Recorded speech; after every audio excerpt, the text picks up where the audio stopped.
It's Saturday morning. You actually get up earlier than you normally would when you're forced to go to school.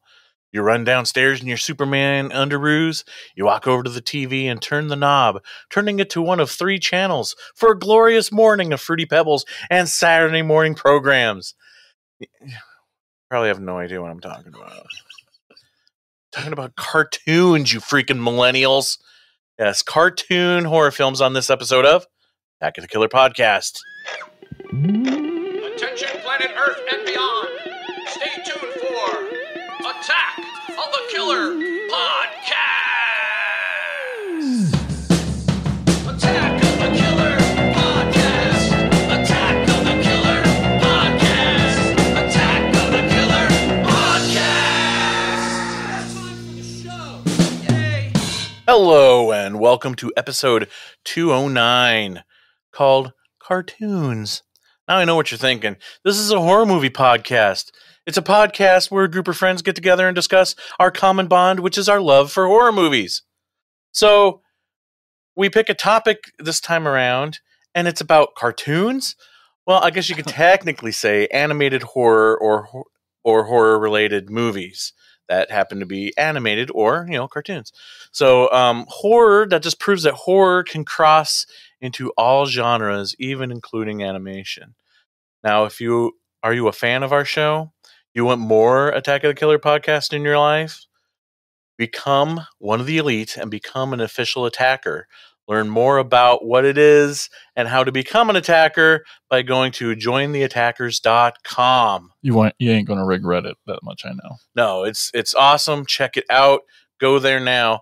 Well, listen to the show. Then go there and then go there to jointheattackers.com.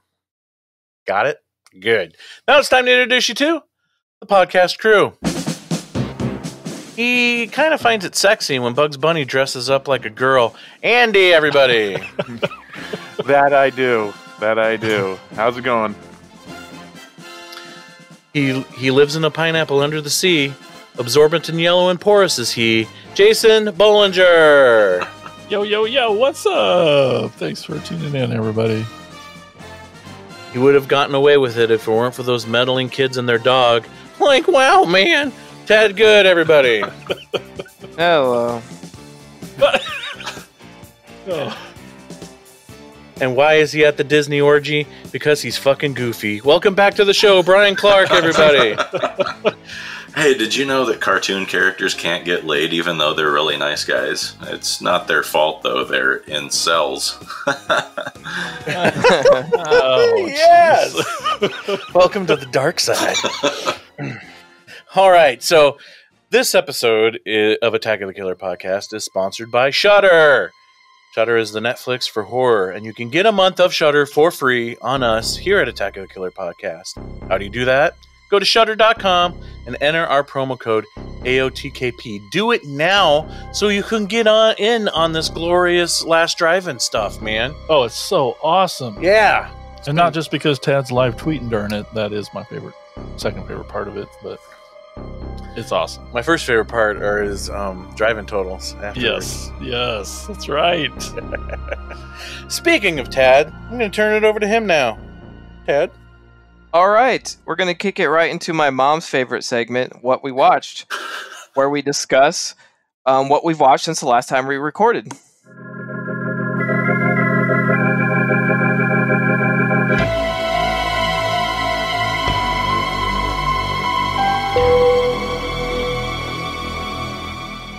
All right, I'm going to let the guests go first. Brian, what have you watched? I'll just keep it brief to a few things. Checked out The Lighthouse finally last weekend. Hey, nice. It was okay. What did you think? It was all right. I didn't hate it. I didn't love it. It looked real pretty. Sea Fever. That one's a great one. That's a new independent, I want to say Irish, perhaps, movie. Looked like a lot of Gaelic names in the credits. Real cool, creepy, aquatic monster feature. There's some couple of shots in that thing just made my fucking blood run cold. After Midnight, new one with Jeremy Gardner from The Battery and Tex Montana Will Survive. Real cool little indie monster flick. And I finally grabbed a copy of VFW because I absolutely loved Bliss. And so I was super stoked to see the next one. So I grabbed that one sight unseen, just bought the Blu-ray, watched it, and it's fantastic. Yeah, dude, Bagos is like my jam right now. Love that movie. I will say, I think I liked Bliss better, but VFW was awesome. William Sadler absolutely owns that movie. Yes. When he picks up that concrete saw, he's like, "Look what I found!"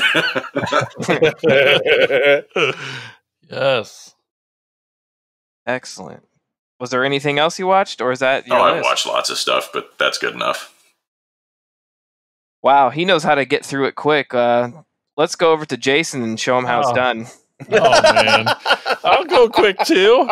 So I watched this new Helen Hunt horror movie, I See You. That's right, Helen Hunt. And this movie is pretty good. It has a I don't know, a made-for-TV definite vibe to it, but there's some pretty awesome twists and turns in it. I really liked it a lot. So what was it called again? Mad About You? I See You. Oh. It's pretty good. Is it like the letters I, No. C, and U, like the intensive care unit? Okay, moving on. We have Hercules against the Moon Men. Awesome! I know. Every Wait, week we do theater. this. Every week. 1964. Yes, MST3K. Then I also Damn it, watched doesn't count. Warrior of the Lost World. Awesome! I know. MST3K. Damn it. The other one. Rift Tracks. Rift Tracks. Jeez. See, Yeah, that's it's one of so those two. disappointing that Rift Tracks has fallen back on just redoing all of these old MST episodes. Like, there's so much more crap out there, guys. Find something new. Quit treading this old ground. Well, their catalog goes pretty deep. When they started, it was a lot of rehashing MST3K stuff, or more importantly, rehashing like the same public domain stuff that everybody's done like Right. 1,000 times. But A lot more of their new stuff's coming on Amazon, for pay even right away. Some new yeah, I'm stuff. trying to remember the last one I saw that I got so excited for, but I wasn't gonna. They did recently Right. do Robo Vampire. That one's a lot of fun. Nice. Ooh. Ooh. I think I saw I the knew Rift that Track Grizzly. They did that. for They Stone watched Yeah, Cold. Grizzly. Awesome. That was a while ago. That I also Brian- watched. Mhm. What? I was just gonna say I've seen the Rift Tracks for Stone Cold, the Brian Bosworth movie, which is Awesome, kind of funny. They did a good Samurai Cop one too. I finally watched for the first time. We watched Sinister from 2012. It was pretty great. Well, it was your first time? First time. Hmm. Yep, with that Ethan Hawke kid and Vincent D'Onofrio and things. Yeah, it was good. It was really good. And then I watched another A24 film, Enemy, with Tad's boyfriend, Jake Gyllenhaal. Oh, yeah. And I don't know if you guys have seen this movie, but it's fucked. I mean, I can't say anything without spoiling it, but it's like a normal kick-ass movie. Like this guy, he sees a guy that looks just like him, and he's like, this guy looks just like me. Like doppelganger straight up. So he like tries to investigate and track him down, and then it's like, oh shit, this is the same guy. But then the guy that he tracks down that looks like him is kind of a bad guy, and then tries to sleep with that guy's girlfriend, and then it gets all kind of, then it gets pretty off the rails, crazy, experimental, already fucked up. It's kind of worth it just to. You just can't even believe the last scene of it. It's really good. And then Mike and I did a podcast. We joined customers also watched the other day. So that episode should be coming out soon, probably around the time of this one. We watched The Medusa Touch, 1978. Which is great because I've never even heard of this movie before. Oh, And good old I Richard quite Burton enjoyed it. Yeah, and Richard Lee Burton. Remick, and it was pretty awesome. I think we talked her into liking it more. That was Yeah. my favorite part. Let's see. Those are the ones for the movie. Oh, we watched Once Upon a Time in Hollywood again last night. Oh man, that movie's so good. Yeah. Yeah. And then Mike, I didn't know if you've seen this yet. This is my last one. It's called A Night of Horror, Nightmare Radio. I started to watch it and kind of fell asleep. Here's so the thing. I didn't put it on the list, but I was loving what I was seeing before I couldn't see it anymore because my eyes were closed. Right. That's typical. But one thing I wanted to say is that they acquired a bunch of short films and then built Oh, is that what it is? because 2 of the short films are films that won at Halloween-a-Palooza. No way. Uh-huh. Oh, I totally must have fell asleep early. Yeah, this is in the last half of the movie. Which two? It was the one we just played it recently last year for the movie nights. Drops, where that dancer girl comes home, and then there's that fucking creature on the sink in the back, and Oh yeah, that one's awesome. And was it then- in that? Nice, because and that then- was a foreign film. Uh-huh. So. Okay. And then the other one was called shit. I can't remember what it's called, but it's the sister comes home. This is really exciting for everyone else. All right. The sister comes home and she, we learn that her sister had died and she's trying to go to bed. And the scene you'll remember is like her keys are over there by the store and she goes to get them, but the door starts closing and she has to reach around to get her key. It's fucking scary as fuck. Anyway, both of these films won at Halloween-a-Palooza, Nice. and then they ended up in this movie, and I'm like, I know these. That's really cool. Now I want to go back and finish watching it. But I was loving it right out of the gate. That whole opening story that he narrates Uh-huh. with the invisible witch creature, whatever it is, that steals the woman's skin and ends up getting pregnant. I thought that was freaking awesome. I loved it. I loved how they did it with the radio announcer just narrating it. And like the concept, like it was something unique and cool and new that I've never seen before. Concept was cool, but by the time it was over, as much as I enjoyed the lighting and the shots of the DJ guy in the wraparound story, his acting just... I didn't like him. No, he was kind of awful and had one emotion, which was blah, and it just didn't do it. But on paper, the story of the wraparound, when you get to the end, you'll be like, oh yeah, that was kick-ass and worthy. But then when we, I'm like, oh, you wonder about anthologies, but and how they're written, if all the stories are written from scratch as a theme together to make sense as a movie. But then after I saw that 2 of these I knew already, I'm like, and then it just, maybe it's because of that, but then I was like, man, it really feels like they're just trying to squeeze these films into the storyline of the wraparound, and it just it's rather forced. It felt kind of forced on top of this dude's bad acting. But anyway, yeah, it's a neat little film still. It's called A Night of Horror, Nightmare Radio, and that's what I've watched. Excellent. Well, how about you, Andy? What have you watched? I'll keep mine pretty short, but the few things that I did watch, I was really impressed by, and I will name them off now. I'm looking at because I couldn't quite remember which ones I wanted to go first. The first one that I want to talk about it's actually on YouTube, and it's a 5-part documentary series that was featured on Viceland. And it's called The Devil You Know, and it's about the Pazuzu Algarad story. Have you guys ever heard about this? No. It's about this this guy that was living in Winston-Salem, South Carolina, I believe. And he was a big devil worshiper guy, and his mom lived with him, and he literally murdered 2 people in there when his mother was in there. And when they raided his home, well, his mom's home essentially, because he took it over, he basically lived in filth, and the people who used to party there, and do drugs with him. I mean, it was not uncommon for somebody to literally just pull their pants down and take a crap in the room.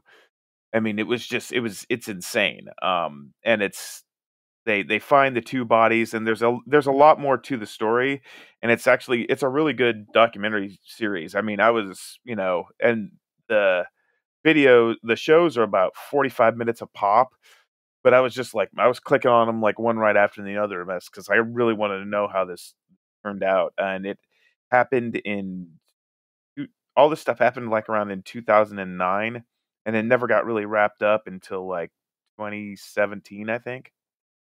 Um, Another one I watched is a Russian movie that is just a hilarious, gory, dark comedy called "Why Don't You Just Die?"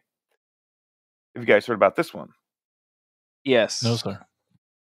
Okay. For those who don't know, it's basically this girl convinces her boyfriend to go and kill her father at his apartment, and the only thing he brings with him is a claw hammer.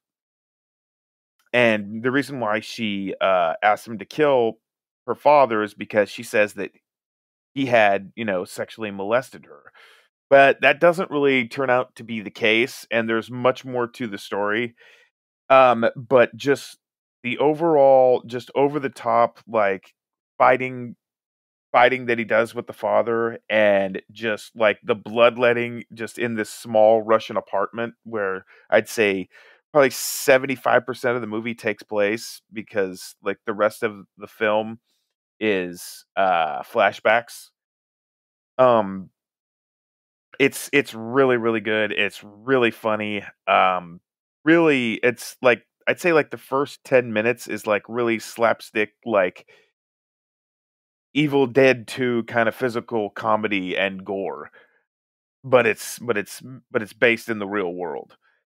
I really, really recommend that. I mean, if you don't mind reading subtitles, go rent this movie. It's super good.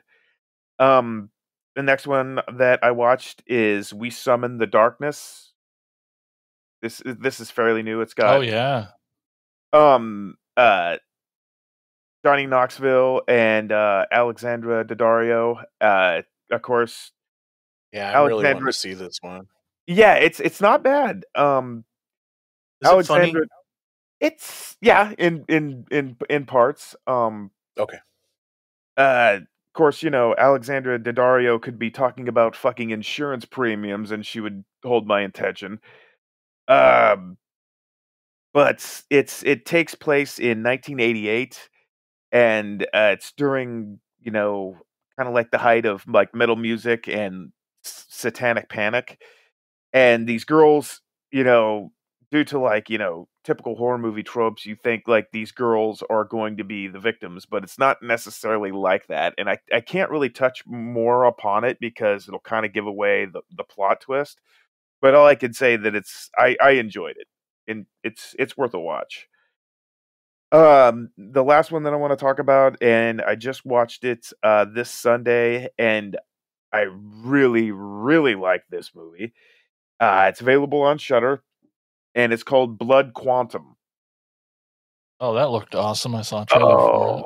Oh, it's really, really good. It's a Native American zombie film, and I don't want to give away too much of the plot details, but all I gotta say is that the kills are awesome. It doesn't really pull any punches when it comes to like, the blood and the gore. Um,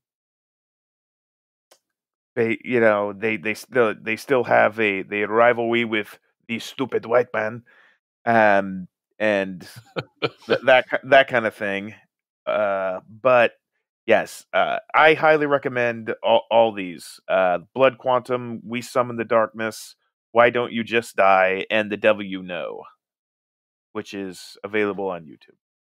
Sweet. Excellent. I guess that leaves you, Mike. What have you watched? Ah, check this out. What? You got things? I got things. Oh, it's about time. Got I love like it. 8 things. What? And that's not even counting the freaking Joe Bob stuff. Oh yeah, I skipped that for you. Yeah, I didn't even put that down. I decided to go through some movies I haven't watched and that I have in my collection. I have on Blu-ray, and I think a friend of mine gave me this one, and I haven't ever gotten around to watching it until now. But Violence in a Women's Prison from 1983, also known as Caged Women or Penitentiary 4. It's a Bruno Mattei film, so I don't know why I waited so long, because Bruno Mattei rules. Does he? And it's I think the film is also part of the Black Emmanuel series, which is kind of an offshoot of the regular Emmanuel series. Because Laura Gemser. Yeah, she stars in this, and she typically, as per usual, plays a reporter, and and she gets too close to exposing this corporate official, and so is sent to prison on trumped up charges, and got everything you would expect from a 1983 Italian Bruno Mattei women in prison exploitation film. So that was fun. I watched this movie that I had bought at the pawn shop a long time ago called Finishing the Game from 2007. It's not a horror film, but I wanted to briefly mention it because it's a comedy. It's directed by Justin Lin, who did several of the Fast and the Furious movies, but don't hold that against him. This is a pretty funny mockumentary about casting the next Bruce Lee to finish Lee's last movie, Game of Death, that he died before he finished it. So they were trying to finish the movie by casting some Bruce Lee replacement. So it's really funny. It's really Spinal Tappy in that type of mockumentary filmmaking. One of my favorite characters in it is this one Asian actor who thinks he's God's gift to Asian cinema, and feels like he's above Bruce Lee, even though they the documentarians ask him but don't you get compared to Bruce Lee a lot because your films are so similar to Bruce Lee? And he's like, no. And they'll show clips from his movies, and it's just straight up rip-offs of Bruce Lee movies. It's like totally Enter the Dragon. And it cuts back to him, shows some scenes, and it cuts back to him, and he's like, Bruce Lee wore a yellow jumpsuit. I wore blue. So it's stuff like that. It was pretty funny. Then I also watched Stoned Age, aka Homo Erectus. I watched it because it's directed by Adam Rifkin, and I love everything that I've seen of Adam Rifkin's films. So I'm trying to absorb as much of his stuff as I can. Movies like Detroit Rock City, Dark Backwards, The Chase, Director's Cut, Chillerama, all of those that he's done I just love all those movies. This one's a little rougher. It's got Ron Jeremy in it. Adam Rifkin himself stars in it. It's also got Gary Busey, Ali Lauder, David Carradine, and obviously he's trying to channel like early Mel Brooks and early Woody Allen type of stuff, especially kind of casting himself. You can definitely see some Woody Allen influences there because Adam is this caveman. This takes place in caveman times, even though he's still wearing his regular modern day eyeglasses. He's Ishbo, the philosophical caveman who is considered the black sheep of his tribe because he'd rather try to evolve than rather hunt or go to war with the rival tribe. So there's some funny stuff in it, and I kind of like seeing Adam Rifkin taking the lead, even though by the end you kind of get a little sick of him. But it's definitely not as awesome of the other Adam Rifkin films that I've seen. But it's still a good time. Part of the problem with this film is that when it was made, National Lampoon got their hands on it and put that on top of it. So it's National Lampoon's Stoned Age. So because of that, they added like a crap ton more like boobs and stuff like that. Which I'm not complaining, but it definitely feels really forced and overly exploitive when it does show up in the movie. And then there's even moments in the movie where, like, this is going to sound weird to say, they CGI boobs into the movie. Like, you could tell there's composited women running around with no tops on, running back and forth in front of the camera, but you could tell it's composited onto what was originally shot. It looks like crap, and it's so annoying. Then also I watched Bram's The Boy 2. I watched that. That was kind of meh. I wasn't a big fan of that. They definitely go far more into the supernatural than the first Boy movie did, and kind of retcon what happens in the first movie. So that kind of upset me, because I love how the twist in the first movie is the fact that it's not supernatural. It's just a dude living in the wall. Spoilers for that movie. Yeah. I finally got around to seeing Scary Stories to Tell in the Dark. Yay. That was freaking awesome. Loved it, loved it, loved it.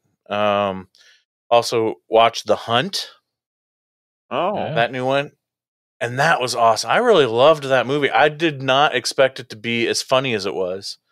I mean, I was laughing out loud. It's way more comedy than anything else, I feel like. But when it gets brutal, man, holy shit! The violence is just up to like 1,000,000. Because there's one moment that really stood out to me. This guy gets shot like 3 times by arrows, but the sound effects are so loud and chunky and visceral that it just makes those moments when he's getting hit by arrows seem 10 times more violent. So, they really amp up the violence in the movie. And then I saw this newer movie called Candy Corn. Yeah, how was that? It's okay. I Like- kind of want like it. Rob Zombie Light. Yes, have you seen it?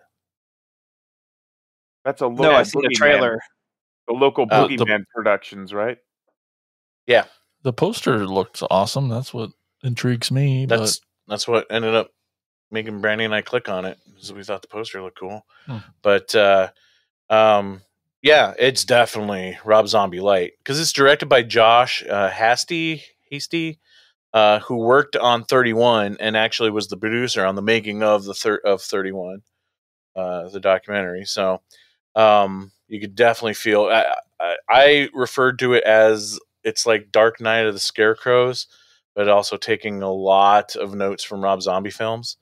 It's definitely got a lot of stunt casting in it. It's got PJ Souls, Tony Todd, who is actually also a producer on the film, Courtney Gaines. The difference, though, in unlike in Rob Zombie stunt casting, is that all 3 of these classic horror icon actors have pretty big parts in the movie. Like I'd say Courtney Gaines is the lead of this movie. He plays the local sheriff of this town, who's trying to solve the mystery of why all these kids keep dying. Pancho Moeller is in it. He was the dwarf from 31, and he's even wearing scary clown makeup.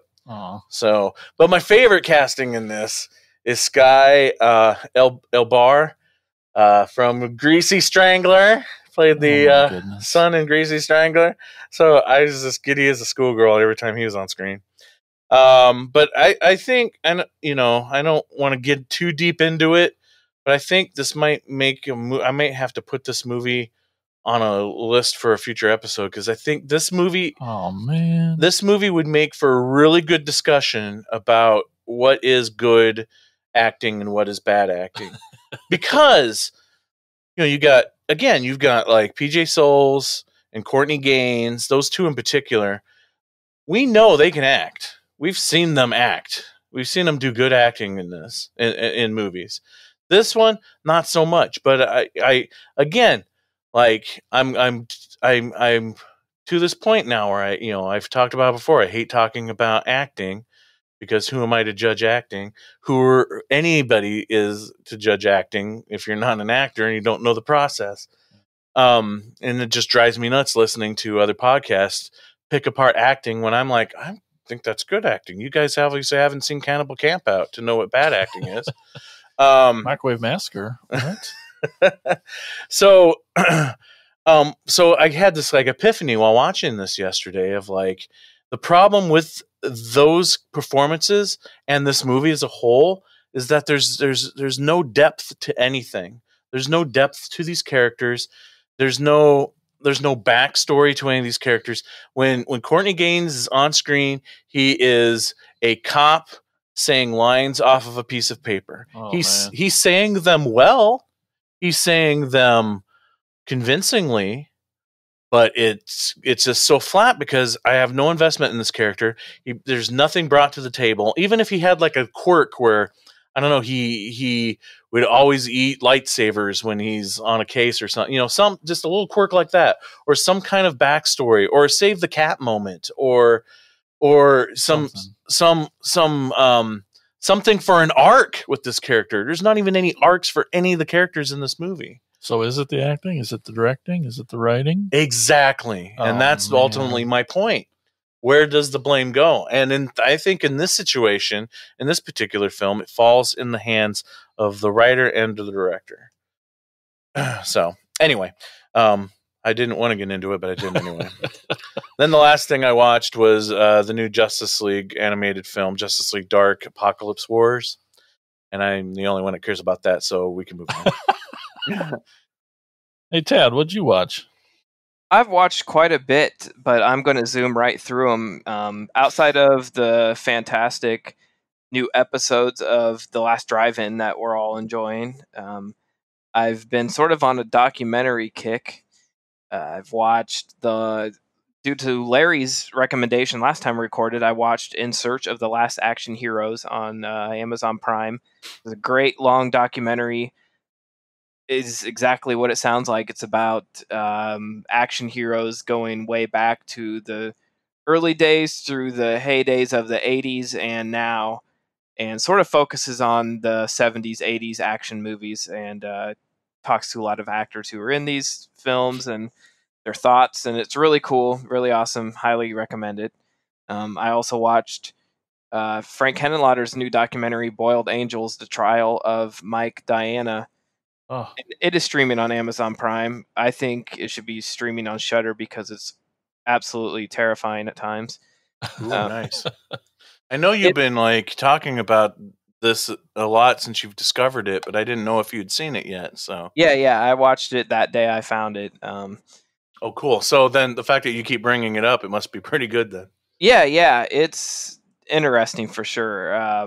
Which is most important when you're watching a documentary. I knew nothing Totally. going into this, but someone in another Facebook movie group said it was repugnant and crazy, so I had to watch it. And I won't spoil much, but if you don't know anything going into it, basically Mike Diana was this sort of cartoon comic book artist who made some really, really graphic, offensive, independent comics that he'd send out to people through the mail.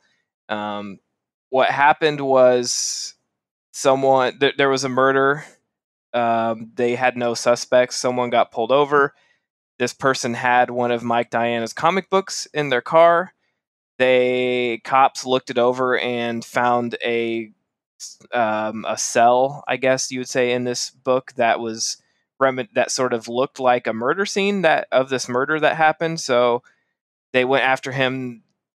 He had nothing to do with it, but once they caught wind of this comic book, they thought, they really dug into going after him and trying to get him to go to prison basically for drawing this stuff.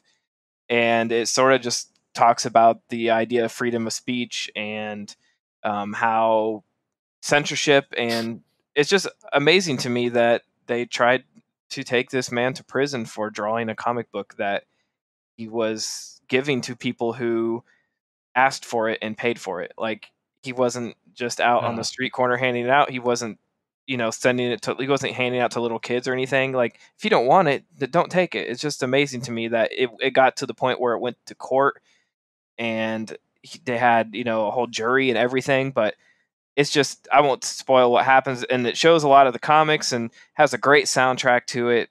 And it's very well made, and they talk to Mike Diana a lot, and they talk to the people involved and the persecutors and all kinds of stuff. And it's just, it has a history. It also has a history of sort of gross graphic horror comics, and that was very cool too. So it's not just about him; it's about sort of the history of this type of artwork, and highly recommend it. It's on Amazon Prime for free, so check it out. Great. Yeah, keeping with the documentary thing, I keep watching The Last Dance, which is about Oh, so good. the Bulls. Yeah, it's fantastic. I'm not even like a big sports guy, but it's just so good. Been keeping up with Vice's show, Dark Side of the Ring, which is another fantastic sports documentary. Absolutely. One I forgot to Absolutely, mention.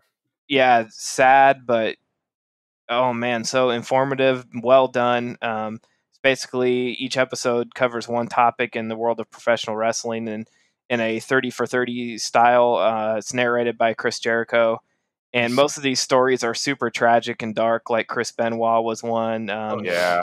You know, that's the most that's the one that sort of got eyes. They're in their second season, but that was sort of the one that everybody was anticipating, which got a lot of new people into the show, and it's been fantastic this season. They had New Jack, which is the most insane human I've ever seen. Oh, He yeah. fucking stabbed somebody in the ring. Oh, threw a guy 40 feet off a scaffold, intentionally wanting him to miss his landing point and hit the concrete. Right. He's just and it's a fantastic show. What's been really interesting is they show the new episodes on Vice, and then the next week, right before the new episode, they re-air the previous episode but uncut with extra footage and stuff. So I've just been waiting a week and watching the uncut ones. But I highly recommend that. There's some of the episodes are on YouTube. I think Vice put up the Chris Benoit one for free so people can get a taste of it. You don't have to be into pro wrestling. Just this talks about people's lives and Yeah. very interesting stories. Just sort of dark history on it. Wrestling has some of the most storied history. Oh, It's just yeah. crazy.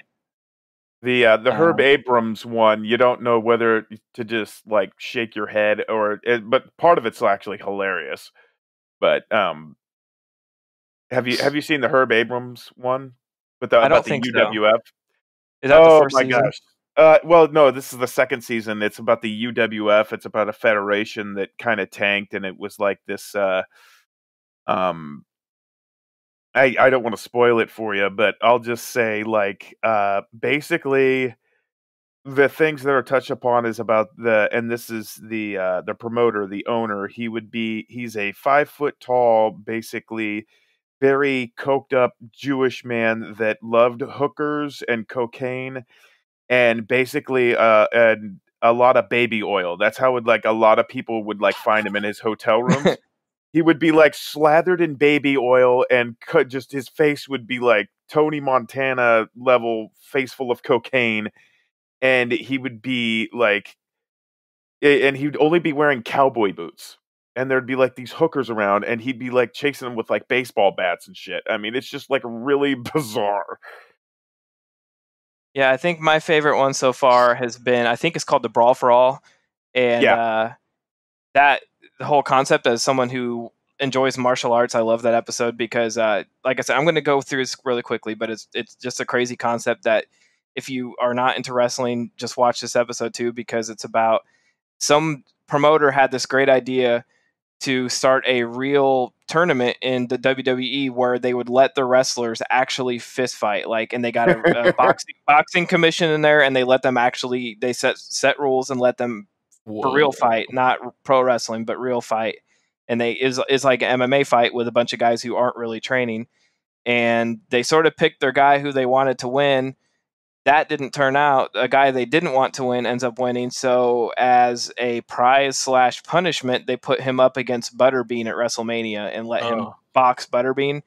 They gave him like a month to train to box fucking Butterbean, and it goes as bad as you anticipate. He nearly kills him instantly in front of all these people at WrestleMania. But it's just fascinating that somehow this concept got off a fucking table and happened, and then it just kept getting worse and worse, and to the point where they nearly kill someone. Yeah, so that show's really, really good. Just great production value. It's the storytelling's fantastic. The people they get, the interviews with people that know their stuff, just absolutely love it. So check it out. I only have a couple more. Great too. Yeah. The Montreal Screwjob is another great one. Another thing I've watched, I'm sort of proud of this one. I got my wife into watching. I somehow convinced her to watch the Death Wish series with me. So we've watched the first two so far, and she's still in. She had never heard of them or seen them, and I'm like, hey, I have. It's one of those things. I have the Blu-rays, and been wanting to get them watched again, and so been trying to knock off one a week. So we've made it through Death Wish 1 and 2. Just wait till you get to 3, though. Oh, I know. I'm like, as I told her to hang. I know. I told her to hang on. I'm like, it's gonna take us a left turn up here on the third one. Just hang on. I find it one of my crowning achievements that I actually made my wife watch Death Wish 3 on Laserdisc. And so, there was a break where I had to flip the damn thing over, and she was still with me, which was awesome. Yeah, that's what I watched. Excellent. All right. So, guess what? What? It's time for a new part of the show, a new segment, which I call Insane's Games.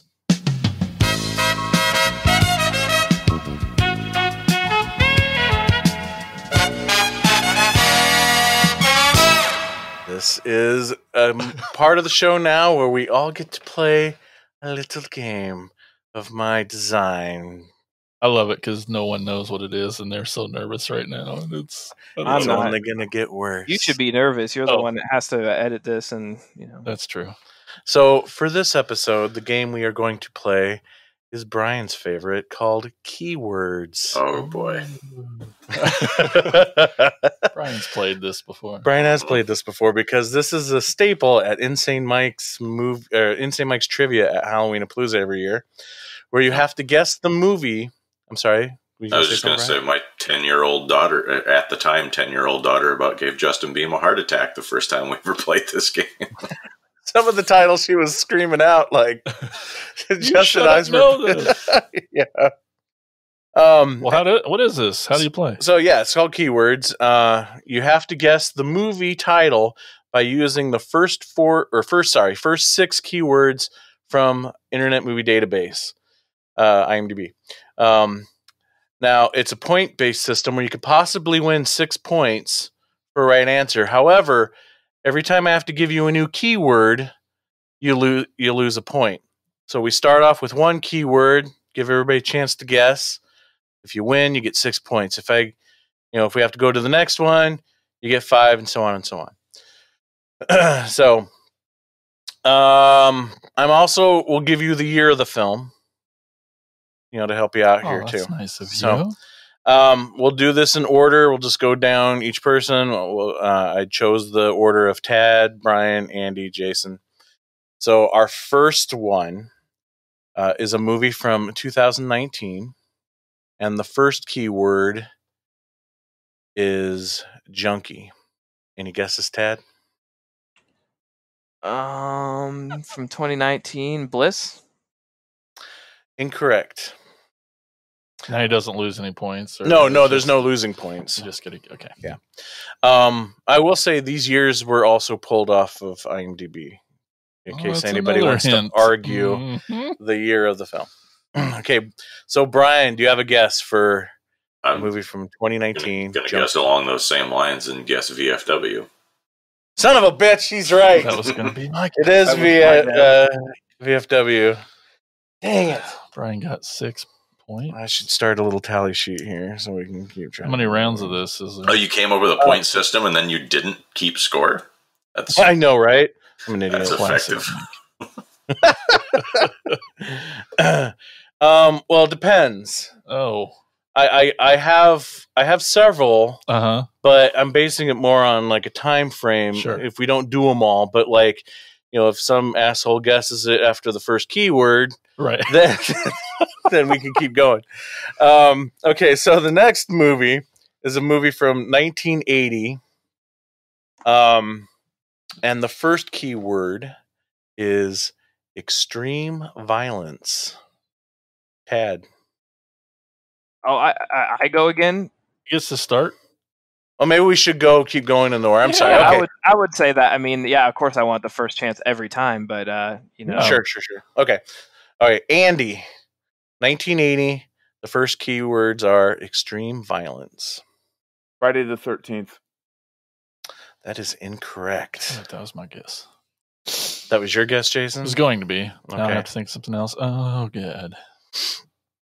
1980? Mm-hmm. I'm so bad with years. I will go. Shit. The Burning. That is incorrect. Oh, damn, that was going to be my guess, too. Tad. Maniac. Damn it. Yes, Oh, Maniac. Oh, my God.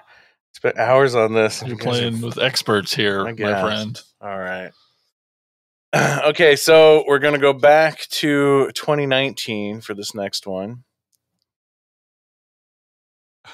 Where do we leave off? Tad? Okay. For So you playing at home, yell really loud and Mike will hear you. that's right. So 2019, Brian, you're up next. First keywords are religious cult. 2019 religious cult. I'm drawing a blank. See, I'm weaker on the newer movies. I don't know. I'm going to give it a Aha. pass. All right. Andy, religious cult. Midsummer. Fuck. Oh, shit. Ugh. Yeah, obviously. God damn it.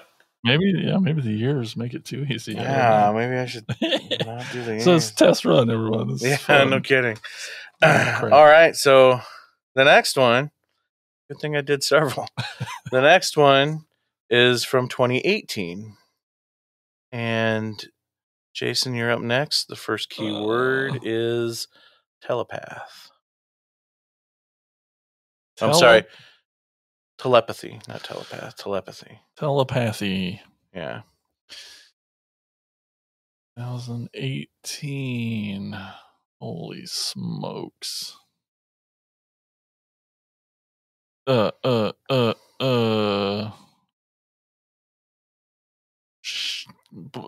Balls. Pass. It is not balls. Damn it. All right. So then next is Tad, 2018, telepathy. I'm just gonna go with the Suspiria remake. Fuck me. Yes, that's correct. Shit. Yeah, take the year out of there because I'm just like, what came All out right. that year? That was one of my favorites of the year. So I'm like, that. Okay, cool. Probably if you don't, Then- everyone's going to, the first one, everyone's going to be like Carrie or Scanner. My guess was going to be Scanner Cop 2, but That's a good guess. That'd be a great guess. All right, then fine. I'm going to take the years out. Good luck. Decades. so I In decades, yeah. not even get to go to bed tonight now. Okay, so the next one, first keyword is severed breast. Brian? Severed breast. Gotta narrow it down. Yep, that's right. Oh, God damn it.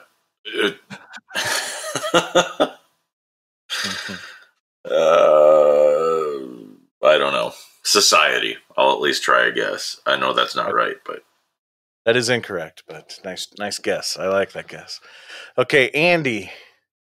First keyword is severed breast. Severed breast. I'm gonna go with burial ground when the kid eats the mom's boob. Yes, but no, that's not right. But Ugh. yes. Jason, severed breast. Oh, geez. Well, I'm just gonna play on IMDb, getting things wrong sometimes, and Sometimes they do. yeah, That's so what makes keywords so fun. I'm gonna go. God damn it, brain, come on, work. It's a movie. Night of the Demon. So, Incorrect. Tad, have you guessed severed breast yet? Severed breast. I have not. The only one I can think of that sort of has that. It's not the house that Jack built, is it? God damn it. Ted You for are the win. I Jesus. think. Yes, you're correct. so you keep throwing out all these movies I haven't seen. Oh, so that's I'm going to go ahead and blame it on you. That's how I'm Yeah. going to play this game.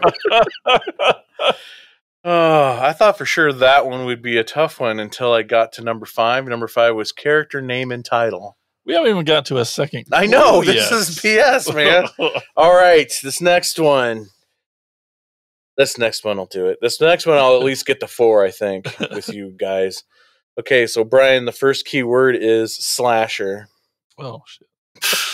So everyone's just going to start throwing out any old thing. I don't know, Halloween That's right. 3. Nope. Andy, first key word slasher. Slasher. Well, you wouldn't make it obvious. So it's got to be slightly I'm gonna think it's gonna probably have to be slightly obscure. I'm gonna say shocker. Incorrect. Nice. Okay, Jason. The Burning. That's your answer for all of these. If I could make it work. And that is incorrect. Damn it. Okay, so where am I? Tad, have you done? I have not. Okay. Prowler. Ooh. Incorrect. Great guess, but incorrect. So now we're on to the second key word, finally. Wouldn't that have been complete bullshit if I guessed it? Prowler. I'm surprised you did it. I saw this list. Okay, so now, first keyword is slasher, right? So the second keywords are slasher killer. Brian. Oh, come on. Go to 3. Just before dawn. Good one. Great guess, but that is incorrect. Andy. Oh man.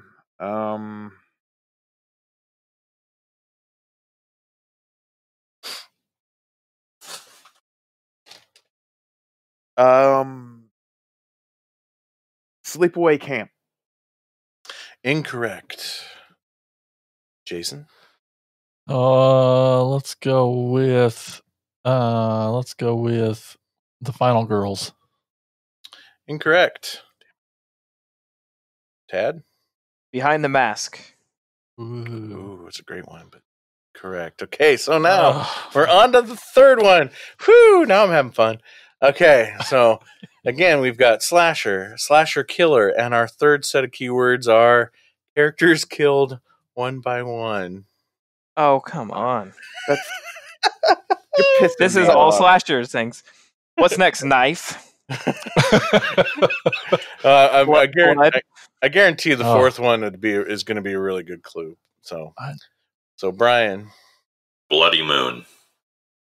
Oh, now I want to watch Bloody Moon, but that is incorrect. Andy. Prom night. Incorrect. Jason. Is it called You Are Not the Killer? That is incorrect, but that's the name of the title, name of the movie, but not this movie. Gotcha. Dad. Halloween. Incorrect. Now we're on to number 4. I think this is going to be, again, the one that's really going to help you. If I can say this correctly. Oh. Canucksploitation. Canucksploitation. Okay. Canadian. So, Brian. God, I don't remember if this is Canadian or not. Don't Go in the Woods Alone. Incorrect. Andy. Black Christmas. Ooh, good guess. Incorrect. Jason. My Bloody Valentine. Jason got it with My Bloody there we Valentine. The biggest name Canadian slasher, and my fucking dumbass goes for a movie that's probably not even Canadian. Oh, I was so happy when you didn't say it. You knew, right? Had one. Oh, and just so you guys know, he cannot see my laptop. That's true. I'm not Prom sure. night is Or I would technically have. Canadian too, isn't it? Yeah, it was a Canadian production. That's why, you guys were getting so close on some of those guesses. So his Curtains would have been another good guess. Prom Night 2. I mean, all the Prom Night movies are Canadian. If it was Curtains Prom is Night so Frantic. fucking good. Anyway, that's... Yeah, it is. It really is. I do like that movie a lot too. Okay, so this will be the last one. Okay. I am First looking at keyword, the scorecard. murder. None of us will catch Tad on this one, but Okay, and this will be another fun one for me, but Oh, not for you shit. guys. Son of a, dang it! Crap. going to Crap. baby. Monster. Hold on. Um, If you say murder, it's going to be Brian or Andrew for killing you because they need to get to sleep.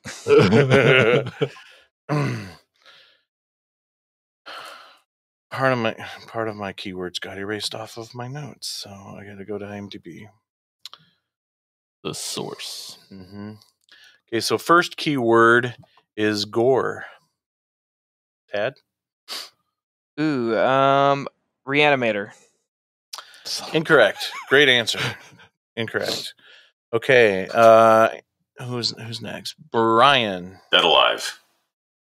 That Damn was it, my that's guess. gonna be. Uh-huh. Good guess too. Andy. Okay, gore. I'm gonna say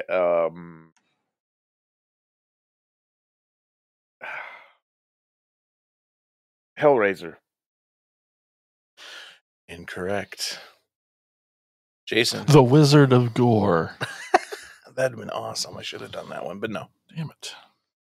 Okay, cool. So next keyword is slasher. Oh, Jesus. Dad? Yeah, I'm Me? sorry, Dad. Yeah. I will go with The Burning. Damn it, that was mine. No, it's not The Burning. Ugh, That would have been awesome if it was, though. you would have And you just totally yes. jerk. Okay, Brian. Stage Oh, fright. he's getting serious. Stage fright, good one, So but good. no, incorrect. Andy. Laid to Rest. Left field right there. Yeah, Mhm. but it is not laid to rest. Jason. The Gore Girls. You just put all Gershon Gordon Lewis movies? No. They got gore in the title. Oh, okay. Gore is well, for us, I think it's a little misleading. I know. Too late. Yeah, now you tell me. All right. Just Third. because we know what a lot of gore looks like. Yeah, we do.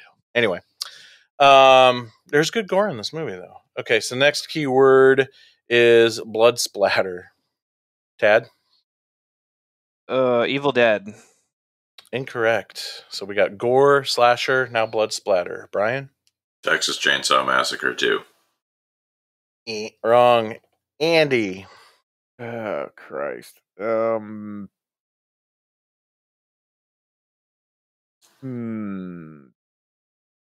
I'm running out here.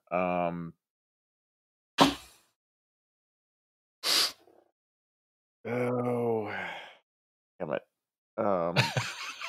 I really can't think of blood splatter, slasher, and gore. Those are the key words here. Those are the keywords so far. Yep. Damn. I'm just gonna go out of left field. Happy Birthday to Me. And I Ooh, know good that's wrong. Yeah, that's wrong. Jason. Tokyo Gore Police. What? That movie is so awesome. I'm wrong. You are wrong. You are wrong. Okay, so we got gore, slasher, blood splatter. Our next clue is violence. Tad. How about Nightmare on Elm Street. Great guess. Wrong, but a great guess. Brian. Killer Condom. Ooh. Oh, I wish. Oh, now I kind of want to look up the keywords for killer condom. Andy. Oh, now I just want to be a jerk off. Cheerleader camp. Is that right? That is wrong. Sorry. Oh. Jason. Sleepaway Camp. Wrong. Okay, next keyword. So we got gore, slasher, blood splatter, violence. The next one, I'm going to tell you right now, the sixth one is the dead giveaway. So there's hope in sight. There's hope in sight. I mean, it's all bullshit up to number 6, but the sixth hope one in is sight, definitely- but no end to this show in sight. That's right. Psychopath is number 5. We got gore, slasher, blood splatter, violence, and psychopath. Ted? Psychopath. I'll go with Psycho. Great answer. No. Brian? The night Evelyn came out of the grave and beat Insane Mike to death. No, I'd watch Andy. that. Corpse Grinders. Nice. No, Jason. Halloween. Wrong. Okay, here you go. This will be the dead giveaway. So we got gore, slasher, blood splatter, violent, psychopath, and number 6, supermarket. Oh, God damn it. It's not Army of Darkness, is it? Nope. No! Brian, But you're what is it? close. It's The Intruder. The Intruder is correct.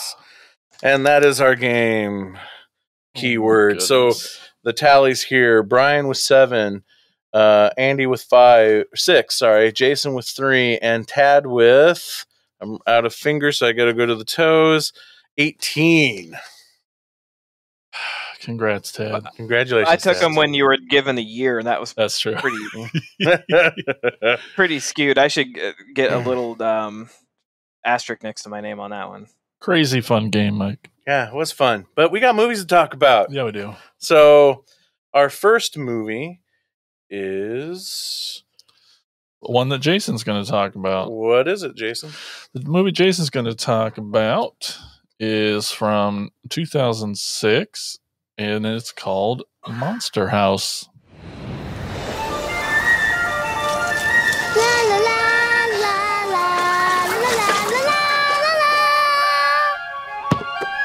We'll be back tomorrow night.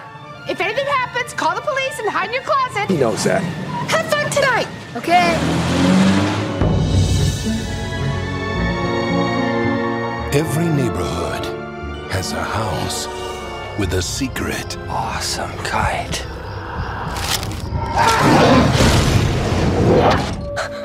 There's something going on at that house. This is why nobody will sit next to us at lunch. You'll see, no ghosts. Chowder, come back, please! Chowder, I'm serious.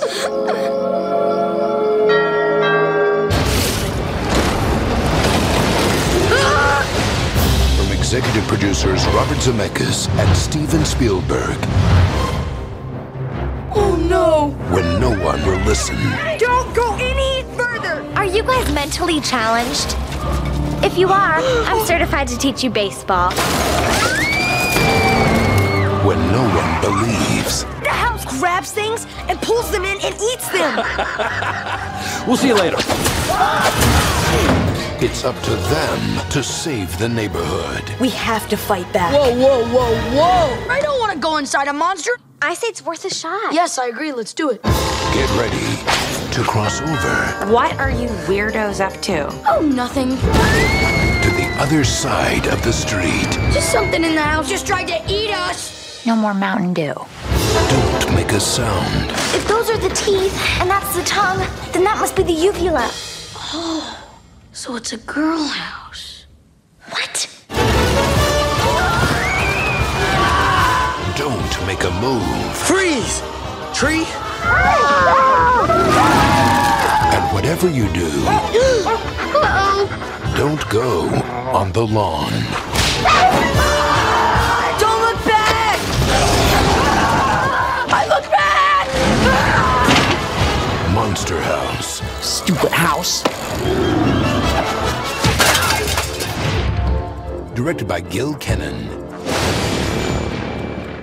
That's right. No adults believe 3 youths and their assertion that a neighboring residence is a living creature that means them harm. With Halloween approaching, the trio must find a way to destroy the structure before innocent trick-or-treaters meet ghastly ends.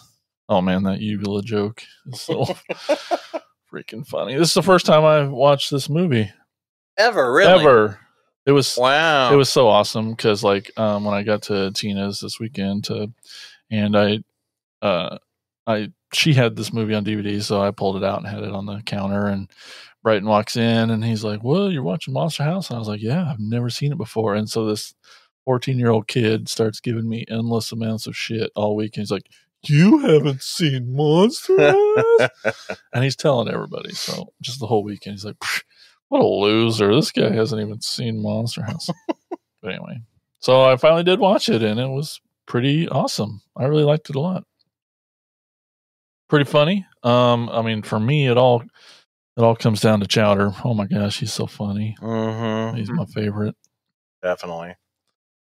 And I know in some earlier discussions over the weekend, I know Brian's not a big fan of the animation, and so when I'm watching it, I'm like, well, I know that it's obviously dated, but I'm like, is Brian on crack? I totally know where Brian's coming from, because they're kind of all the characters are kind of monstrous looking in and of themselves, kind of gross looking. Even our cute, innocent 3 children protagonists, right? But again, I think that's just the dated CGI animation of the time, and that should have been the subtitle of this movie or this episode is outdated animation for all 3 of these. But I movies. expected to see some like 16-bit thing. Hand-drawn animation doesn't outdate. CGI fucking outdates.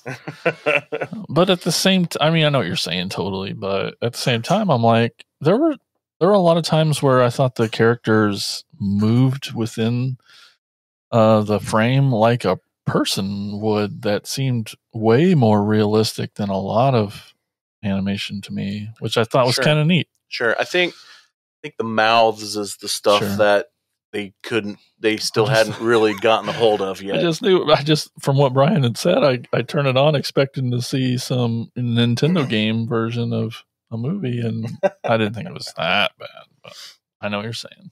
The movement looks slicker because it was done with motion capture. This is the kind of like Polar Express. I think Robert Zemeckis was a producer on this one, if I remember correctly. Well, that makes sense. Yes, he was. Yes, a lot of that movement, and that was really good. He was trying to pioneer that. Well, companies like Pixar were going for just the straight animation. He was all in on this motion capture thing, and it never really took off for fully animated features like this. But for stuff like Godzilla and Peter Jackson's King Kong and Lord of the Rings and all that, it's more used for live action stuff now. Mm-hmm. Yep. Yeah. Were you done, Jason? Oh, and then I also noticed. Well, I mean, the cast is pretty outstanding. It's unrecognizable, but it's also not the Steve Buscemi as Nebuchadnezzar. Like it's obviously him. Yeah, it's obviously him, but it also to me doesn't sound like him. Really? Yeah. Oh, sometimes. The second I saw this, first time I saw this, the second he spoke, I'm like, oh my god, that's Steve Buscemi. But my favorite voice actor, who I loved a lot, was Jason Lee. The punk Bones. Bones, that was his name, yeah. Yeah, he was great. And Maggie Gyllenhaal was Z, and Kevin James was a police officer. He was super freaking funny. At the time this came out, because I saw this when it came out, it was a big deal. John Heder had he was like the skull. And of course you recognize him right away because that was right after the popularity of Napoleon Dynamite. So it was like, oh, I know that voice anywhere. And I know Mike had to be a big fan of Catherine O'Hara and I was Fred going Willard. to say, yes. Mom and Dad. Yeah. Like those two should absolutely. be parents in every movie, I think. Yeah, absolutely. But I also loved, Kathleen Turner as the house herself, the fat lady. Constance, yeah. And just the career of Kathleen Turner amazes me. I kind of want to sit down and talk with her, but the questions I'm going to ask, I can't think of politically nice ways of saying them. Like how she has gone from like this striking, beautiful leading lady in movies like Romancing the Stone and shit to like playing the voice of the fat lady from the circus, or playing a man disguised as a woman, or like in Dumb and Dumber 2, it's just like she's hilarious in Californication. If you guys ever seen her in that, she's just hysterical. Yeah, and I love her every time she shows up. I think a lot of it has to do with that raspy voice. Like now, I think the part she's getting is leaning into this voice that isn't natural, coming from that you would expect from a woman. Am I making sense? Am I talking on my ass That was here? once like considered that like like in a film noir sense, like a femme fatale sort of sultry kind of voice back in the day, though. And she was, back in the 80s. Yeah, but now, now she's But now we known sometimes for get her like confused with Brian's voice. it's It's a little weird. Sorry. she was Chandler's father little on weird. Friends. And but she'll always be serial mom to me. So Yeah. Yeah, my first time. It was good. Cool. Well, not my first time. I've seen this several times. It helps when you have kids and you try to find movies that you can enjoy and they can enjoy at the same time. And luckily, I think all of my children have watched this movie at one time or another. I remember we went to a birthday party in New Sharon where they rented out the movie theater and played Monster House. So I got to see Nice. this on a theater screen even. Cool. So yeah, very cool. I love the twist. I don't want to use the word twist, but how the story evolves in this, and it's more than it just being a haunted house. Yeah. It goes to an uber extreme. The reveal. Where the woman is the house and not, so you get like cool things like them. And this movie would only work in animation, where you get cool things of like the carpet is the tongue and trees are arms, and stuff like that. So, I thought it was very, very unique and imaginative at the time of telling a different version of a haunted house story, and it makes for a really good. You can put it into that subgenre of kids on bikes movies. Yep, and Halloween. And you got the Halloween theme going, which anytime you set your movie in Halloween, you score major points in my book. So, but yeah, I love this movie. And I didn't know until doing research for the show that one of the writers on it was Dan Harmon, the creator of Community, which I love that show. Dan Harmon and Rob Schraub, those two. I'm a big fan of their humor, for sure. Yes, they definitely are outside the box thinkers. Yeah. When it comes to writing. So that's awesome. Yeah, this is one I've seen several times. When 11, 12 years ago when I worked at Shopco, they would let me, as long as I hooked up all the TVs, because I was the only young person that would work during the day, they would have me hook up the display TVs in the back of the store, and they'd let me choose movies. And it was very prohibitive, because it was like, yeah, choose a movie, but it has to be like PG or G if you can. It has to be something, you can't play an action movie on all the TVs, even though I did that a few times.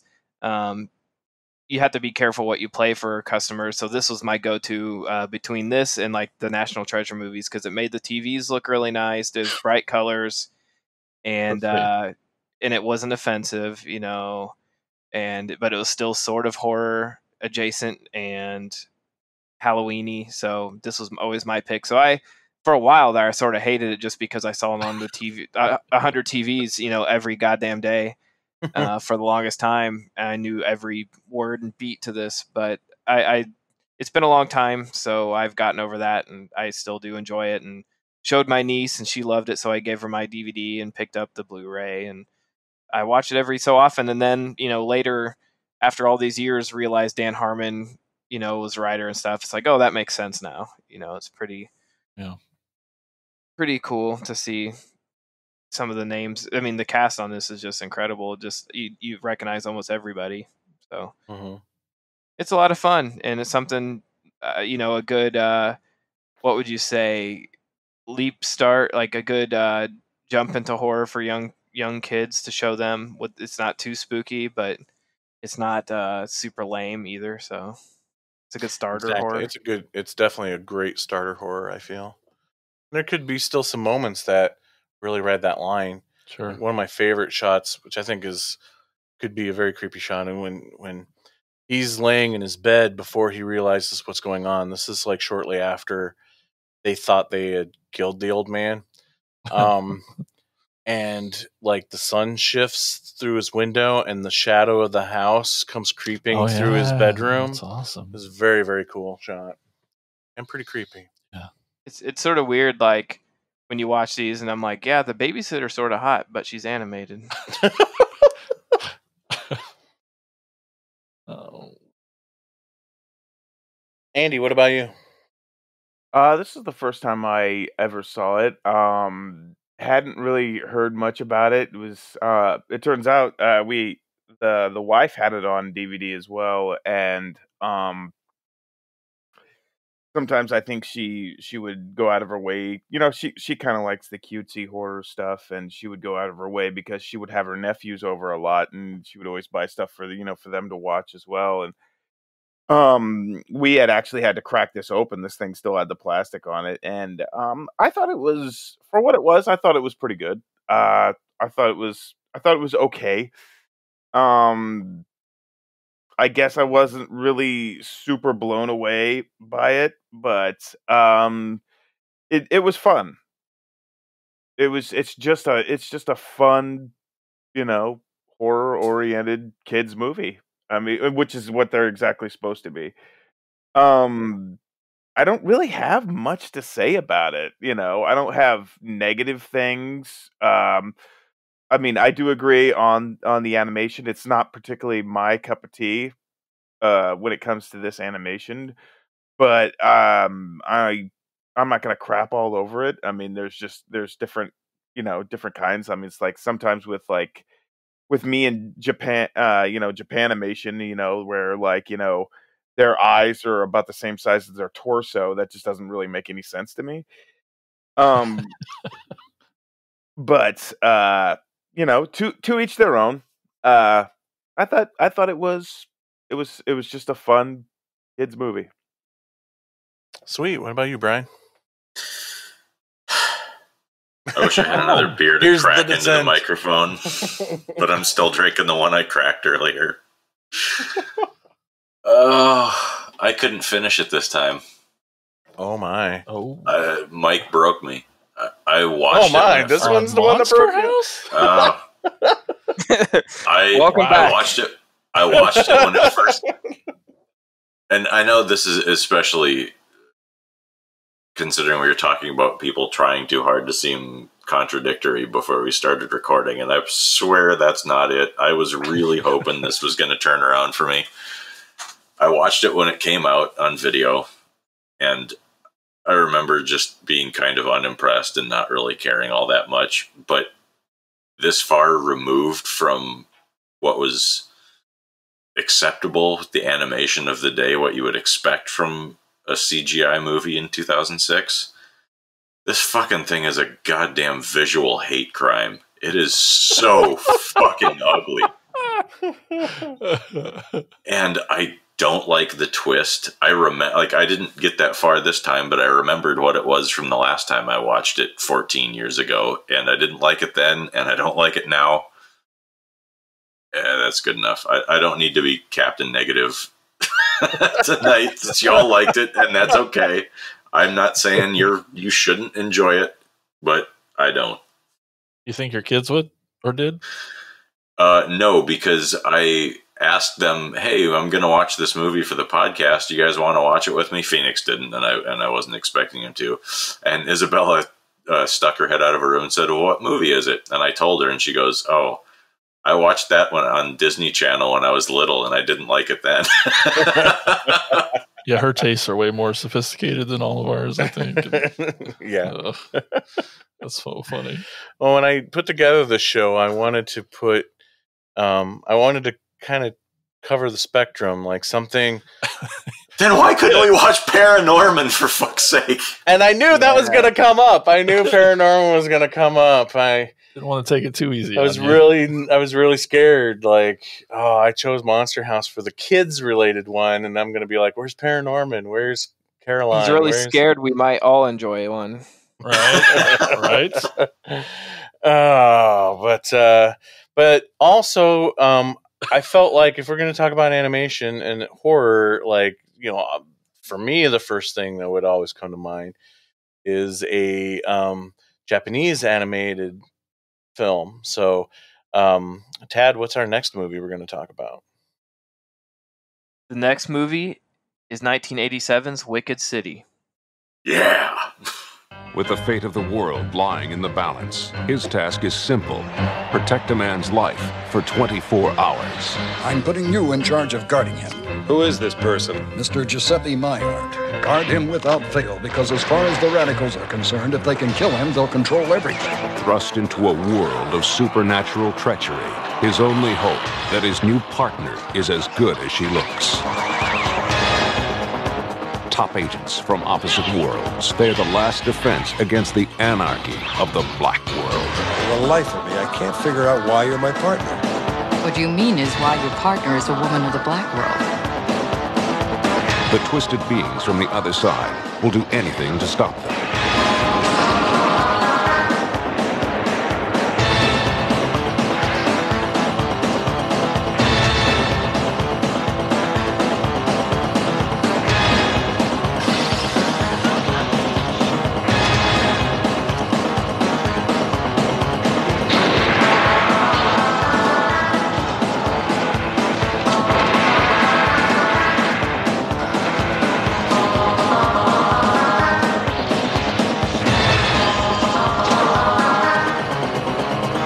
When desire turns deadly, there's no place to hide.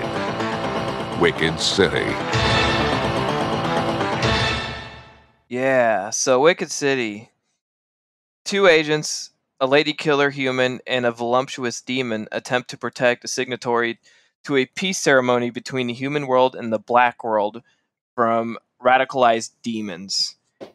I'm just excited to hear Brian talk about this. I know, right? I'm very excited. So, Brian, just go right into it, buddy.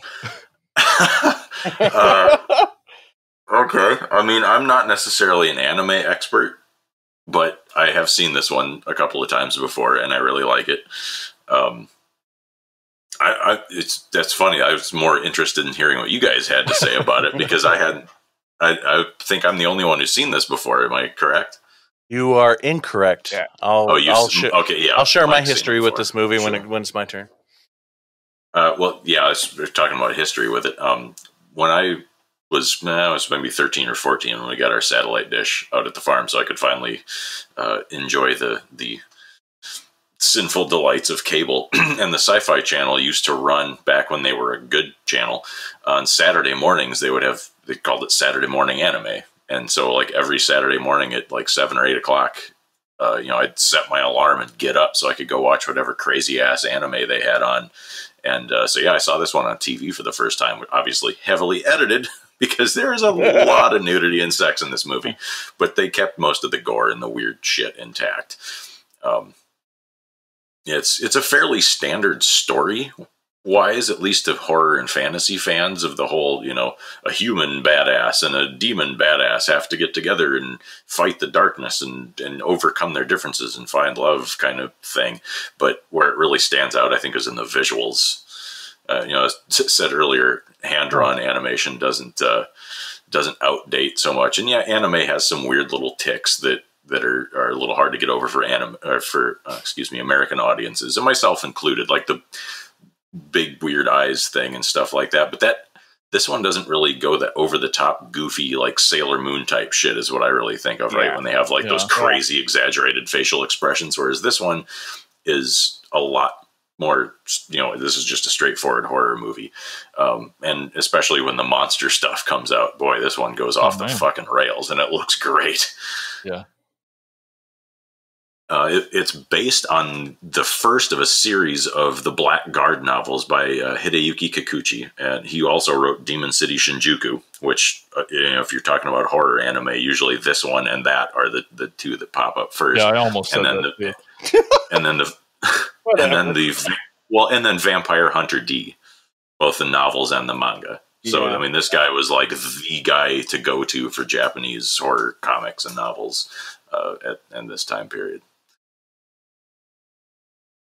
You can hear some reused Toho monster roars, which I'm assuming is what Tad was looking for from me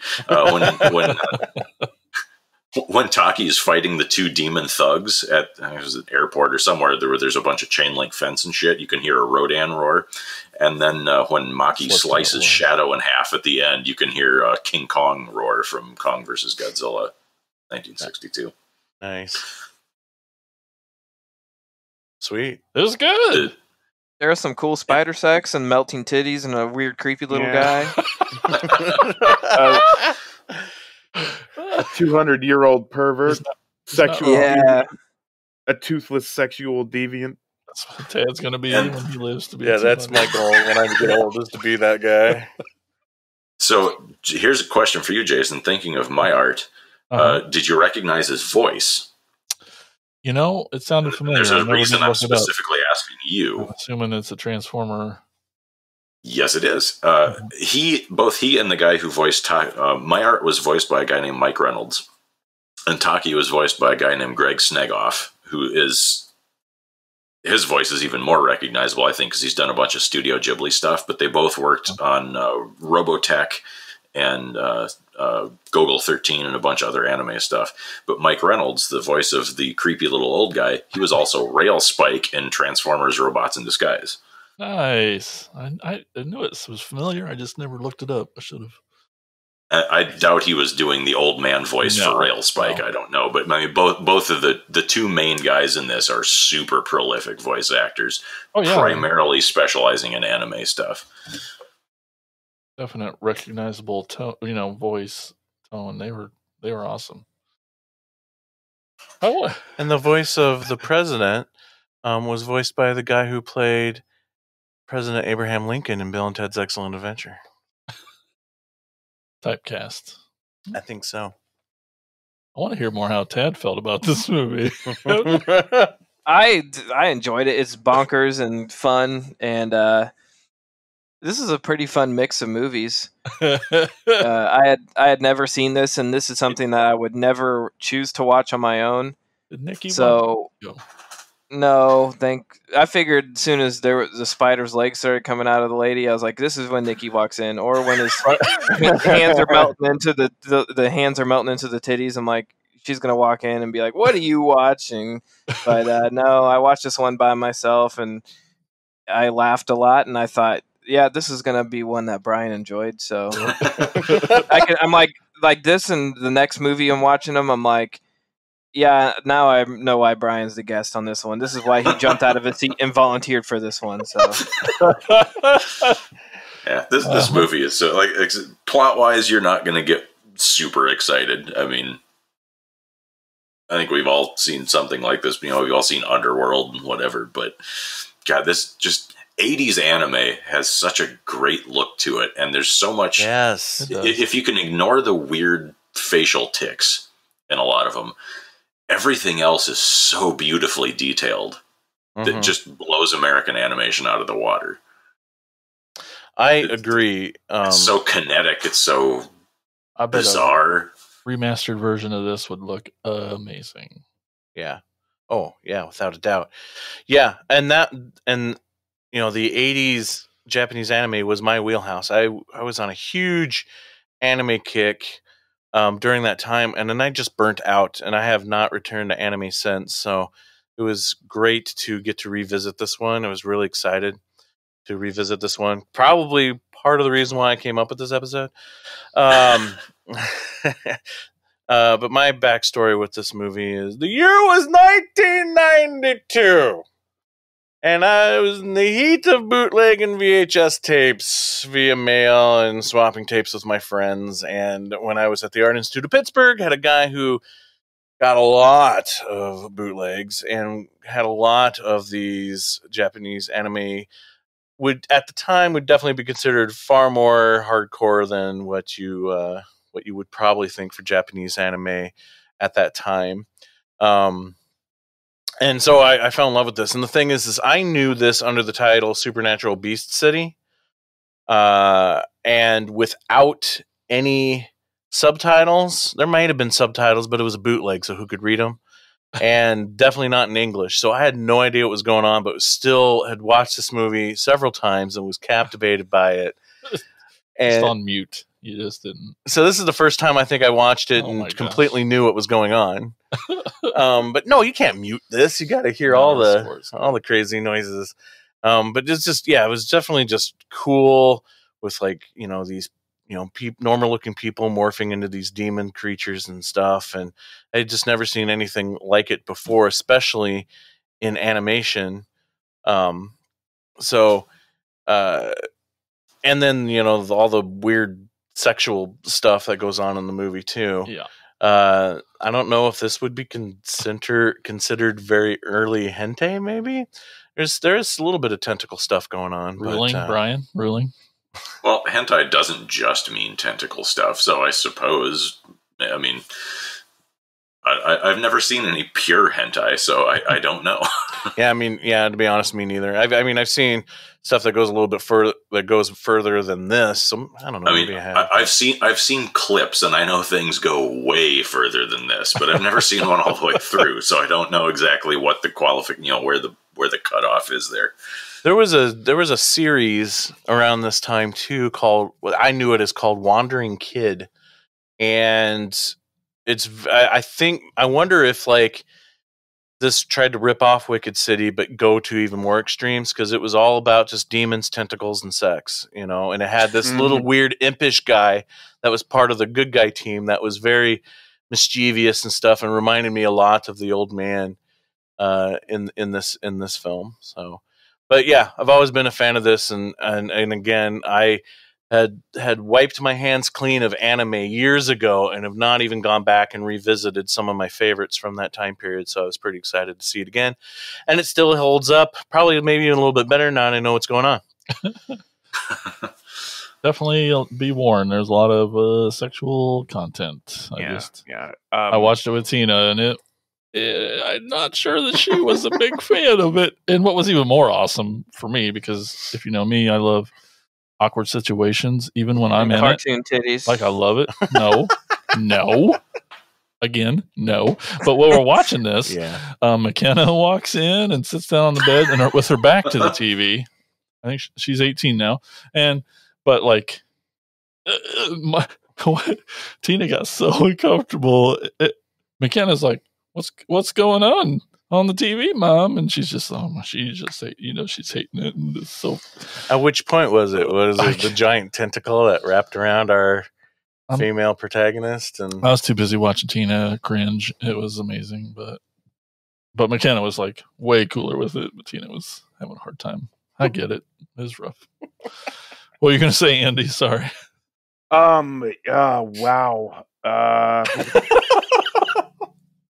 Wow. I was not. I will say this. I mean, I really do. I really like it. Don't get me wrong. I really like this movie. I found that it actually held my interest longer than Akira, and I checked out Akira like a few years back because everybody said that was the one that you watched. I mean, that was the most groundbreaking, and it was good. But I was not expecting a teeth. Great. Well, yeah, teeth and crazy Japanese arachnid porn. Right. And it was, I mean, normally, stuff that's like it's a little too rapey for my taste. Sure. Then you don't want to go any farther into the genre than this. Yeah, very true. I mean, granted, it's animated, so it's a little bit more easier to handle. But when he goes to the dark world to get her, it's pretty rough. Yeah, it's a little. It's too much. Yeah, it was a little much. But I mean, I thought it was. I mean, I thought it could have been a lot worse. Yeah, but yeah, definitely, I wasn't expecting things to come out of elbows and just out of all places to like. Andy wasn't ready. Hide your weapons. Let's do it in the elbows where they point backward. Yeah, it's definitely worth sitting down once. It's not like a car crash. It's like hang on. I don't know. Yeah, it's like it's almost like watching something rot in like fast motion. You know, it's just like it's kind of nasty and disgusting, but you just want to see how it happens. And you get a boner. It's weird. Like, yeah. It's yeah. I mean, I guess that's how. I guess that's what they were aiming for. I did love the love story though. It's so great with him. To the people who are new to this one, have any of you seen Vampire Hunter D? I have. I think I've seen the cover about 1 million times. I recommend checking that one out. And again, that's a real, if anyone's listening to this who's super deep into anime, like if Don Anelli's listening, he's probably yelling at me, calling me a poser, because that one's like, real entry level shit. But that's, like you said, you've seen that cover 8,000 times. Everyone knows that one. And it's a little less weird and rapey than this. It's maybe a little more palatable for a Western audience, I guess. We can add that to the next, this part 2 with Paranorman. That's right. We could do a whole Leica episode, but that's another time and place. Yeah. Yeah. So yeah. Speaking of rapey, Andy, what's our last film for this evening? Okay. Our next film comes from 1981, and I gotta steal a line from the Red Rocker himself. It's your one-way ticket to midnight, and they call it heavy metal. Columbia Pictures takes you beyond the future to a universe you've never seen before.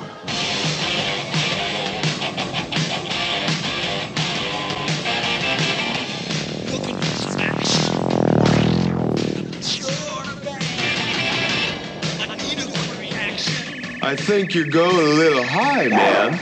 It's okay, man. If there's one thing I know, it's how to drive when I'm stoned. It's like your perspective's fucked, so you just gotta let your hands work the controls as if you're straight.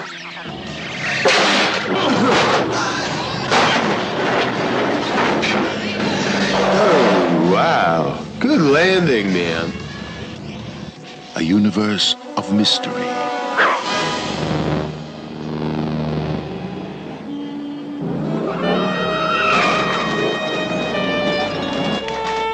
Okay, sucker. Hand over your cash. Now.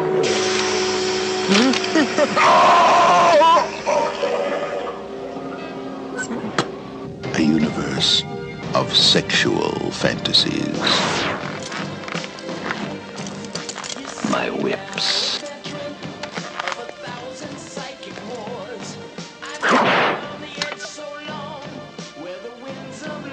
Harry? Can I sleep with you?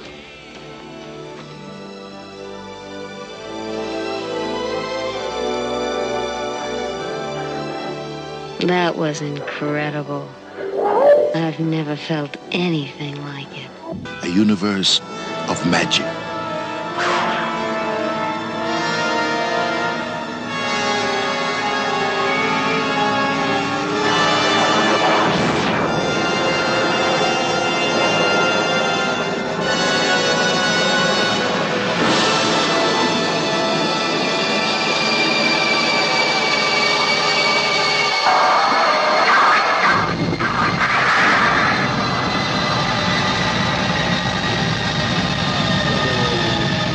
Heavy metal. A step beyond science fiction.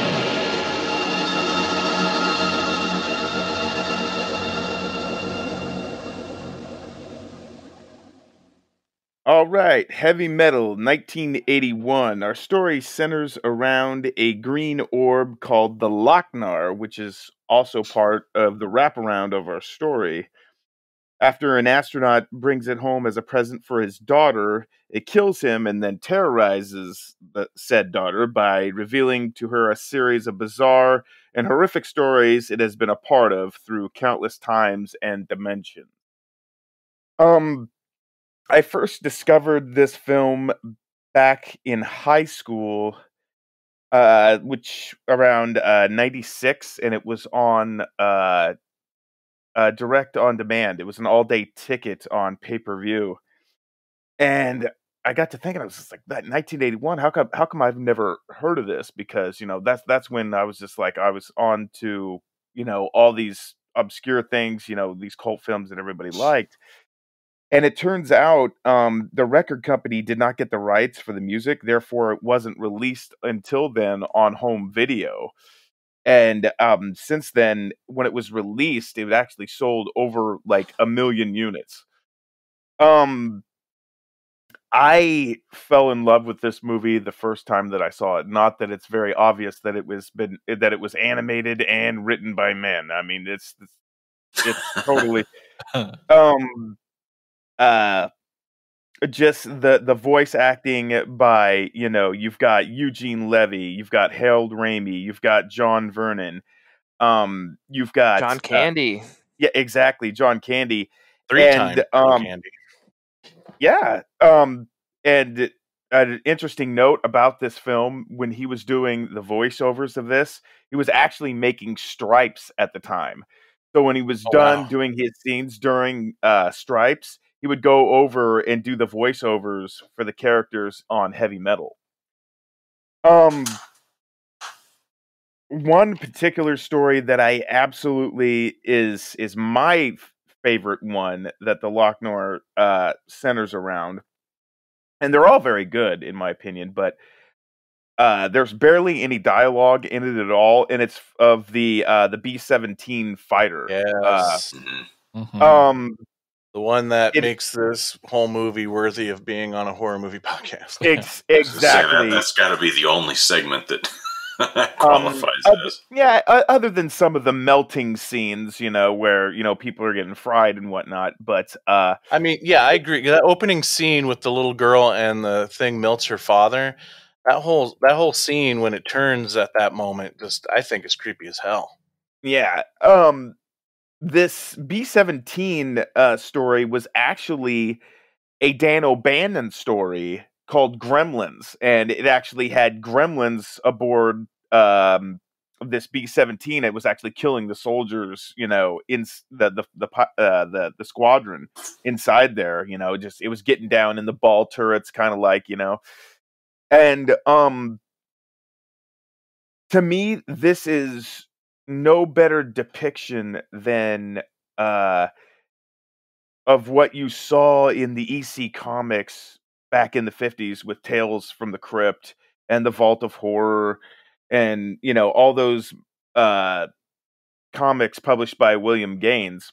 And I did a little research on some of the illustrators that did the Tales from the Crypt, and because there was a guy called Graham Ingalls, and it basically what you saw on that plane, or particularly more so when the fighter pilot parachuted down to the island with all the corpses and all the shit just dripping off their face. I mean, it's just like the literal decay of these fighter pilots. A guy called Graham Ingalls had used that visual texture of the Walking Dead and the decaying flesh and stuff like that. Come on, now, if you're gonna say his name, say it right. It's Ghastly Graham Ingalls. Okay, my mistake. Ghastly Graham Ingalls, and a lot of these like the femme fatales, in this, they're reminiscent of Jack Kamen. Did I say his name right? He also I don't know if he had a nickname or not. Okay.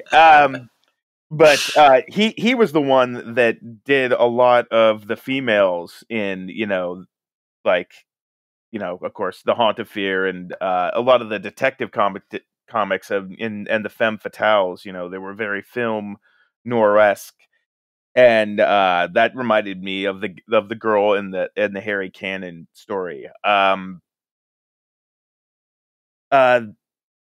The originators of the stories were from France, so it was difficult to get the rights, because the original magazine, it wasn't Heavy Metal, it was Metal Hurlant. It originated in France. And financing came from Canada. Each sequence had its own director, of course. and they just worked in multiple countries. See what else did I dig up? A lot of the last sequence for the Tarna sequence, which was the warrior woman that took on these mutants in the end. It was a lot of that was rotoscoped. Let's see.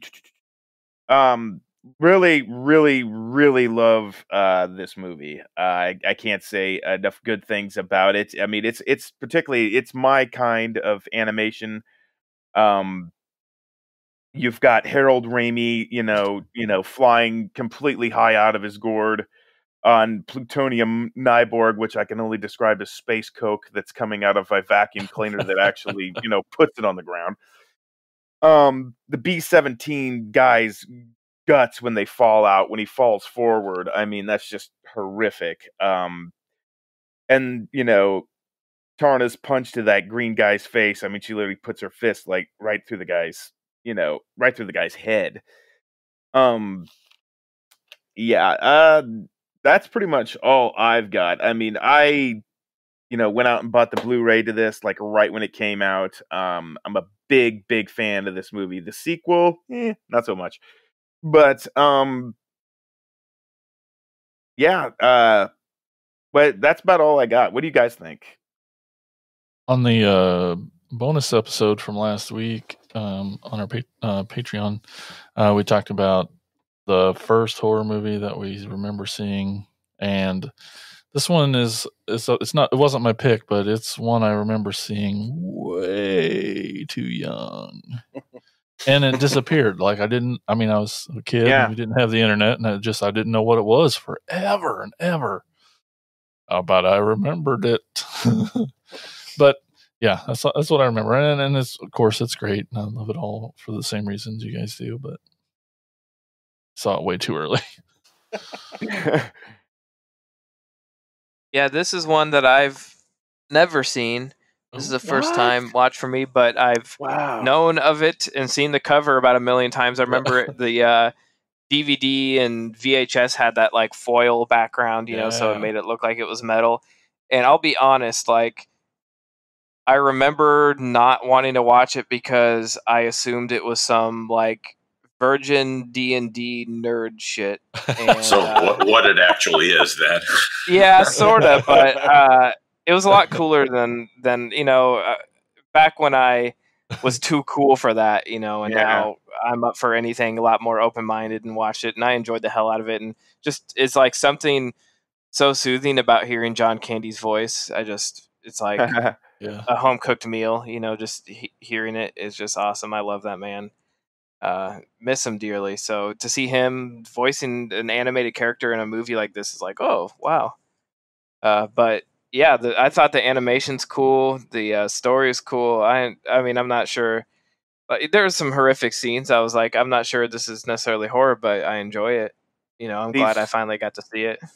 These stories were actually legit stories that were in Heavy Metal magazine, but they're slightly altered because the Lochnar part is made up. They needed a wraparound for the film, so they integrated that part of it into each one of these stories. But other than that, all of these are original stories that had appeared within the magazine. This movie's a staple for all of us, it belongs on this first episode for sure. I thought it was a absolute must pick. And any metalhead like that you see in the movies has this Heavy Metal movie poster, like on his wall. Like you will see it in a movie. I swear, like not just in the Pick of Destiny, but you will see it. Which is funny because like maybe 2 of the songs in the movie are actually metal songs. Right. Yeah. The best being "Mob Rules" by Black Sabbath. Yep. And I thoroughly enjoy "Working in a Coal Mine" by Devo on this soundtrack. And yeah, great soundtrack too. I forgot to mention that. Stellar. It's awesome. Absolutely great soundtrack. Sammy Hagar, Devo, Blue Oyster Cult, Cheap Trick, Nazareth, Grand Funk Railroad, Black Sabbath, Stevie Nicks. And I remember that was a big part of the ad campaign. And again, go back and listen to the bonus episode. I can remember when this movie came out in theaters because they showed the commercials for it, but they would only show the commercials for this movie late at night.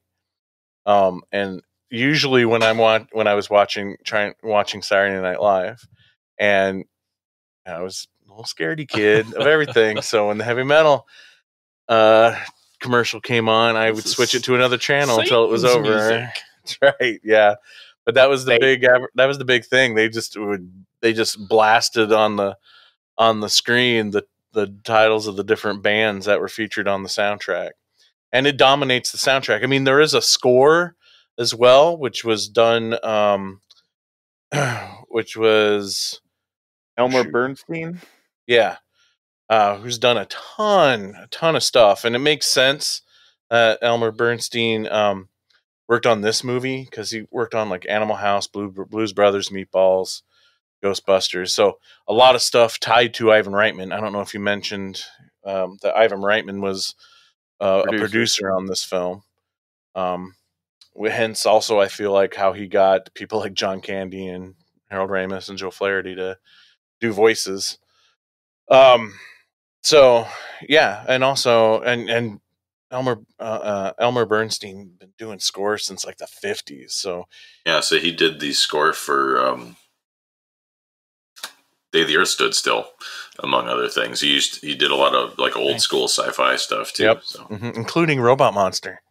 that was one of his first credited scores, if I remember correctly. Yeah, I too love this movie. I used to have it on VHS, and I haven't seen it since VHS, so it's been a long time. Like the motion of the animation, doesn't hold up. It's a little slow and clanky in parts, and a lot of the animation was what they were experimenting with through the 70s and the early 80s when it came to adult-oriented animated films, where it was a lot of like drawing over top of real action, and that's probably the most apparent at the very beginning of the film. Yeah, so rotoscoping was the original motion capture. Yeah, rotoscoping. A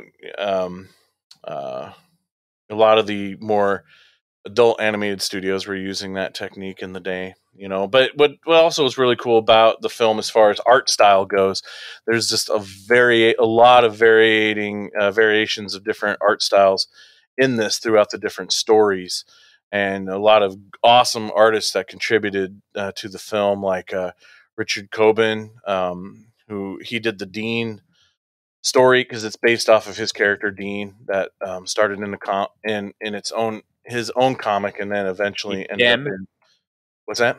Or Den. Sorry, Den. Ended up in heavy metal, and then you got Mobius was a contributor, and even Bernie Wrightson. So a lot of cool artists contributed to this. My favorite also is the World War II plane one. Just very, very awesome and creepy. Just that segment alone makes it worthy, but just a lot of those moments with with people melting, even during the first storyline, with Harry Canyon. Which Harry Canyon? Wow, what a fucking perverted name! Oh God. Did you notice Robbie the Robot sells him a hot dog? Yep, that's in my notes. Robbie the Robot is he's even credited as the robot. Was he really? Yeah. You could find it on his IMDb, on Robbie the Robot's IMDb page. Apparently, when flying cars are around is when Jaws 7 is going to be released as well. You saw that in the background. Another interesting note that I thought of, Harry Canyon.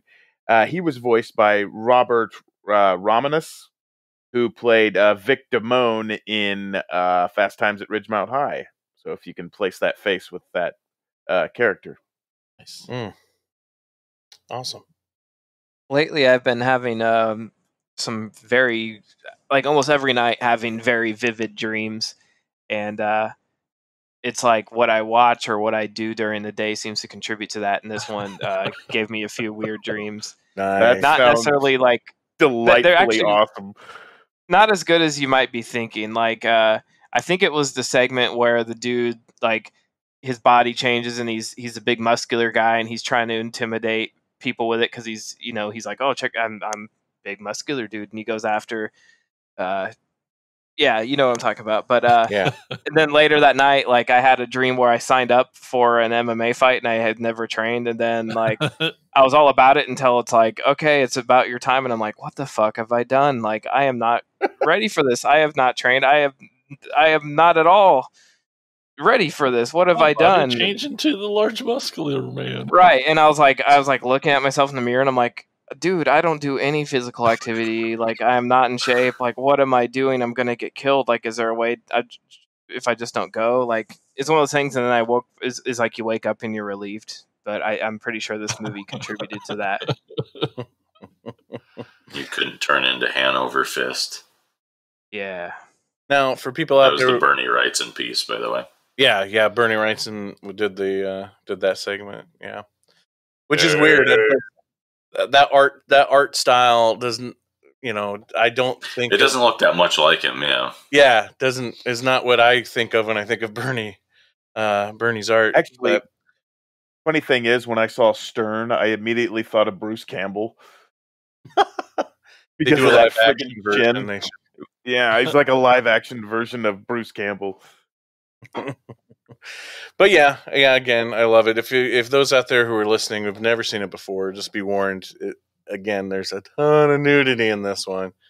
I think nudity alone probably almost surpassed Wicked City, just based on nudity, not the amount of sex, sure. but yeah, because every segment's got a naked woman at one point or another. So, well, except for the airplane one, but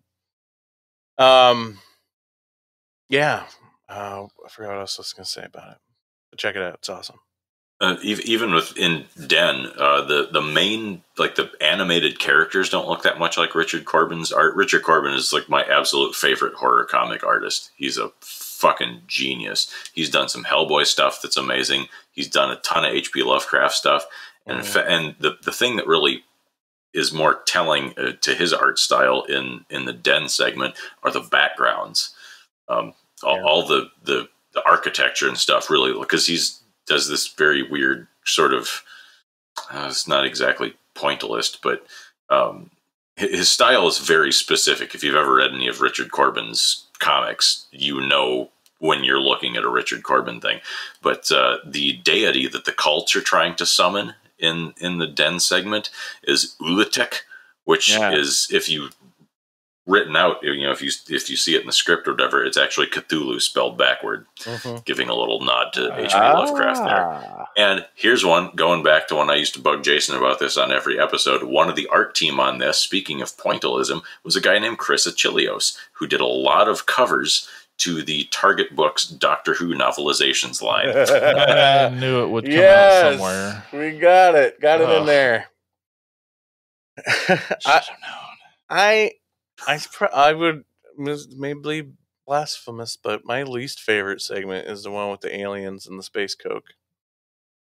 Oh, it's terrible. Yeah, there's no point because it doesn't go anywhere. There's no ending to it. It's just like, oh, they suck this hot lady up and they take off, and then the aliens do a bunch of coke, and apparently I've never read the story version of it, but I guess there's like the aliens are barely even characters in it. But for some reason, I guess probably because of actual Earth drugs, they thought it would be really funny to focus on the aliens doing space drugs.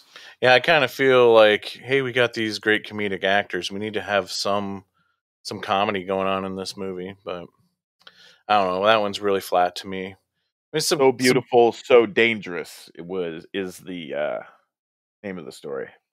I mean, some of the stuff is funny. I mean, I like the whole war room scene where they're talking about it. The doctor's, and then the doctor starts going nuts and goes out, and he's like, "Ooh, pretty," and he goes after the Lochnar around the secretary's neck, and then the whole thing between the secretary and the robot. And that stuff was funny. I didn't find the coke sniffing stuff funny, and that drug humor never really lands well with me. But yeah, it's a completely utterly pointless story or lack thereof. I think John Candy seeing the word like asshole more than once in this movie is like absolutely charming to me. Because that guy like rarely ever swore, but it doesn't count because he's off camera. So Okay, fair enough. Cool. Oh, Cool. and speaking of like, guest appearances in this movie with Robbie the Robot, I feel like the Boogie Boy from Devo makes an appearance in this movie when the band is playing on stage, and it's a Devo song, and then it cuts to one of the band members. It's the design of the trademark Boogie Boy character from Devo. The Boogie Boy's in the movie. Did anyone else feel that in the Tarna episode that she was like the whole thing was sort of frustrating and could have been the disaster and the wiping out of the people she was supposed to protect could have been averted if she didn't take a week to put on her goddamn battle bikini? I think they were like, we got her naked. We don't want to get her dressed too fast. And the thing is, that's like the most weakest battle armor that I've ever seen. That woman would be fucking dead. There's no, I mean, it's just like, this is like. Yeah, the only thing that battle armor is going to do is chafe. Yep. Yeah, I mean, who designed your battle gear? Like, a pubescent, Well, maybe the idea is that the entire enemy army has awkward boners. and none of them can stand up, so you can just walk down their ranks beheading them at your leisure. Or they could just hold their shield up with their boners. They're just set it on here. All right. Yeah. Awesome. Everybody get a chance to put in their 2 cents on heavy metal? Yeah. Good movie. Watch it. For sure. Face boners. So that wraps up the discussion on cartoon horror movies, folks. But fear not, there's still more Attack of the Killer podcast to come. First, we're going to take a quick break so we can hear about our podcast network, the Prescribed Films Podcast Network, now with over 20 shows. So we'll be right back with some segments here. Stay tuned.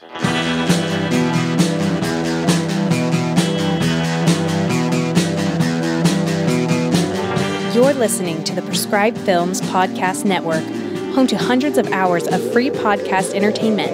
The shows on this network all have a common goal, providing you with the best discussions about movies and other forms of entertainment media. The PFPN hopes to fill your earholes with audio joy. Visit our website with links to all the other amazing shows at www.thepfpn.com. Thanks for listening.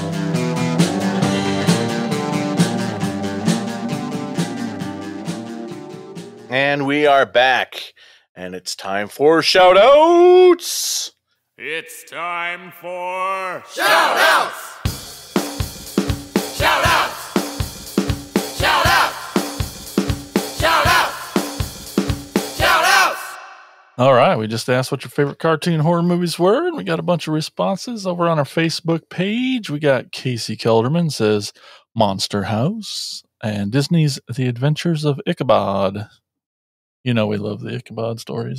Oh, yeah. Sleepy Hollow, we did that. Would have been nice to put on this show, but we've already talked about it. We did. That's around our live at, what was that, Ted? LipCon 2? Geektastic. Around last October, we talked about it. Nick Leadham says probably Perfect Blue, though I love some Vampire Hunter D. I don't know Perfect Blue. It's on my list to see. I've heard it's fantastic. Nice. It's sort of an anime version of a giallo. Ooh, got Mike's attention. Yeah, color me there. Color me blue. Tad shared it, so over on his page, he had some friends comment, and we got Laura Beckman. She says, "Hug a bunch." I watched a few seconds of it. Pretty scary. Pretty creepy, he says. Oh, okay. HUGGA, hug a bunch. Not intentionally horror, like just creepy kids animation. So there's a link to the YouTube video over on Tad's Facebook page. Colin Souter says, here's one I enjoyed programming for the Chicago Critics Film Festival. Funny thing, there was a technical glitch in the file we had, so it was presented without Richard E. Grant's narration. I apologized to the audience and found a way to present it with the narration as the director intended. When the program was over, many people said they preferred the mistake version without narration. Weird.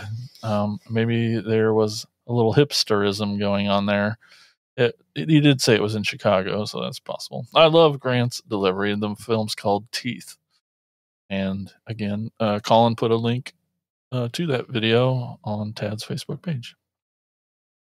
Then we got the Reebster himself, Mike Reeb.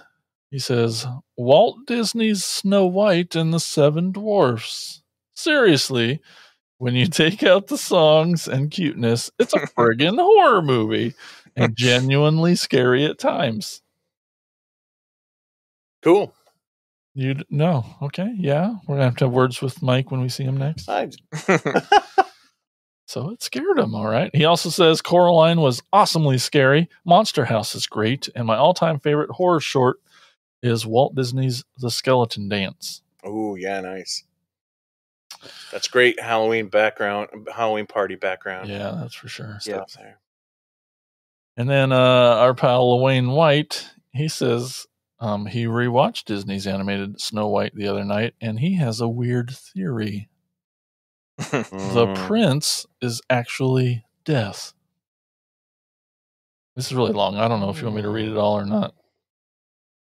Anyway, he goes on to explain how backing up why Snow White is a horror movie. Okay, this is all over on Tad's page, and Mike agrees that that's a fun theory. Over on our group, Facebook group, the group edition, Trevor McElhenney says The Telltale Heart from 1953. Sweet. The Legend of Sleepy Hollow portion of The Adventures of Ichabod Crane and Mr. Toad. Absolutely. Vampire Hunter D. Bloodlust. Oh, yeah. Gantz, O. Oh. Yep. That is pretty cool. It's a yokai monsters thing. And another anime. Oh, very new. Cool. Like monster hunters, they have to go out and fight the yokai. It's pretty spiffy. That's cool. And Trevor mentions one of Insane Mike's favorites, Mad Monster Party. Yeah! Mad Monster Party is awesome. Yeah, agreed. Up next, we got Attacker Peter Parker. He says, Perfect Spider-Man? Blue. Paranorman. Animated, does that count? Well, of course. Well, of course. And Evil Tunes. I know you love that too. I do, but I mean, as much as I love that movie and I love Fresnel and Ray, the title is false advertising. Right. Because there's only one tune in the whole movie.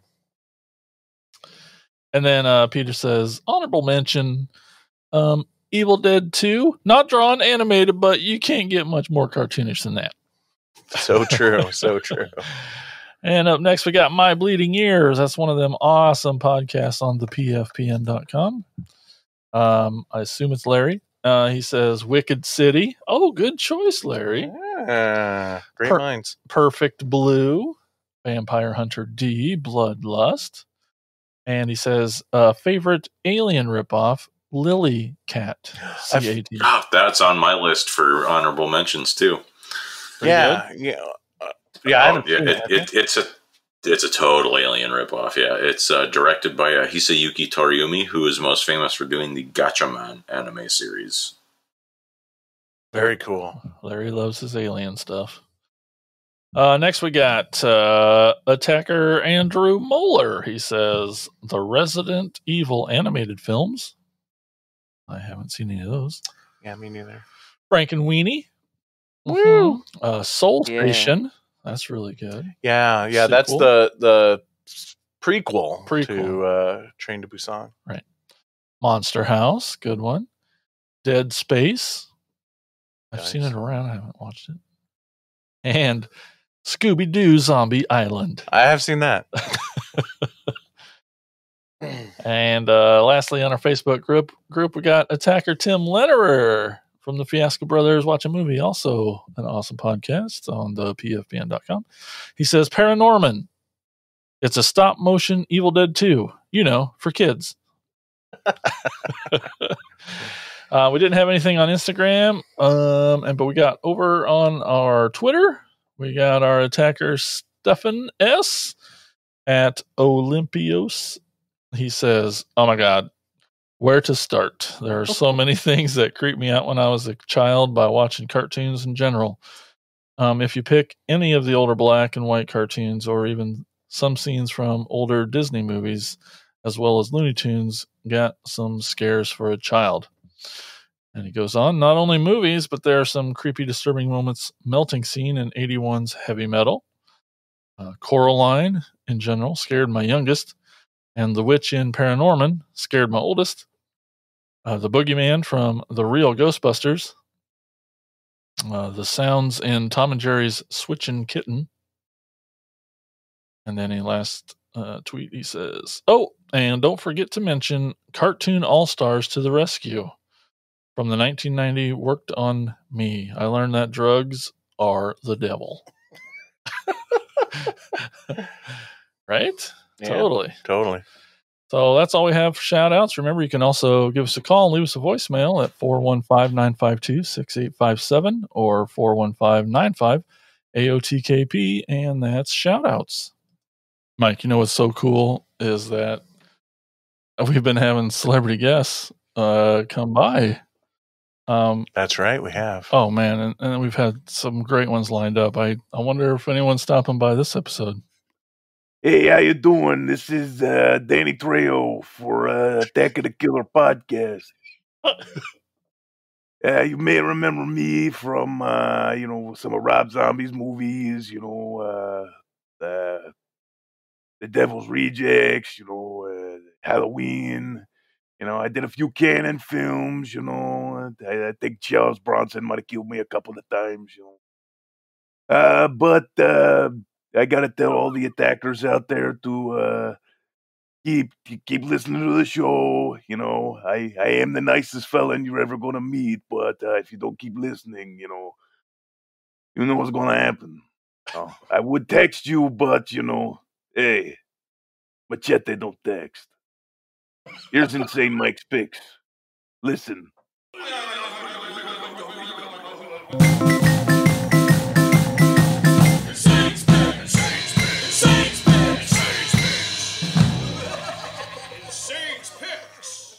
Thank you, Danny, for that intro. I loved you in the Spy Kids movies. Oh.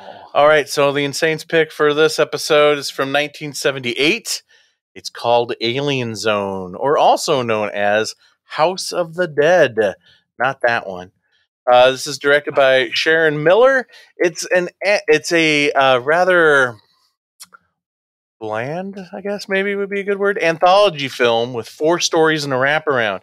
The wraparound starts off with, well, first of all, I'm going to say I think Tales from the Hood may have borrowed from this a little bit, or maybe this movie completely just tried to rip off the original Tales from the Crypt movie. I haven't decided on my opinion on that yet. Anyway, so this guy is, we start the movie off, he's having an affair with this woman, cheating on his wife. He goes to leave to go to this plumbers convention, and he's being driven there, and he gets dropped off at the wrong house. Apparently, and it's raining out, so he seeks refuge in this house, and there's this creepy old dude there who's a mortician and kind of shows him several of the dead bodies in his morgue and tells him their stories. So you got 4 different stories. First one's about this nasty, mean woman who's mean to children, who's basically, getting creeped out by some noises and some things going on in her apartment. Turns out it's 3 evil kids in Halloween masks. But when the masks are revealed, oh my God, they have these real, very realistic fake plastic teeth. And so that means they're monsters or something. Story number 2 is this killer gets blind dates to come over to his place, and he films them while he strangles them. He strangles one woman with her own pantyhose when he asks for one of her stockings to do a magic trick, and like an idiot, she agrees because she's wearing full-on pantyhose, so she has to take the entire pantyhose off. And the whole time I'm thinking, you kind of deserve to get strangled at this point, lady. Third story is there's these two detectives investigating this death. This British inspector and this Columbo ripoff wannabe American inspector detective, who are both kind of competing to be known as the world's greatest detective. And it turns into a murder mystery where no one wins. And then the fourth story, I didn't write it down. So it turns out, surprise twist, our wraparound story, the guy is there because he's dead too. Oh, you just knew it. So yeah, so Tales from the Crypt, anyone? Crapper. Or Tales from the Hood, anyone? So yeah, it's on YouTube. It's definitely not the greatest anthology film in the world, but I think it's worth a watch. It's got some fun moments. I really was entertained by some of the acting choices in this film. With the second story with the killer, they're all of these are poorly written. There's usually with an anthology and you get stories like this, there's usually some kind of little stinger at the end, or some kind of reveal that makes it all worth it. And all of these just end so flat.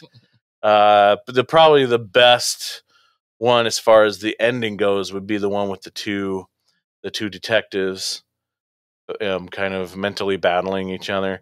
But even that was like just predictable from the get-go.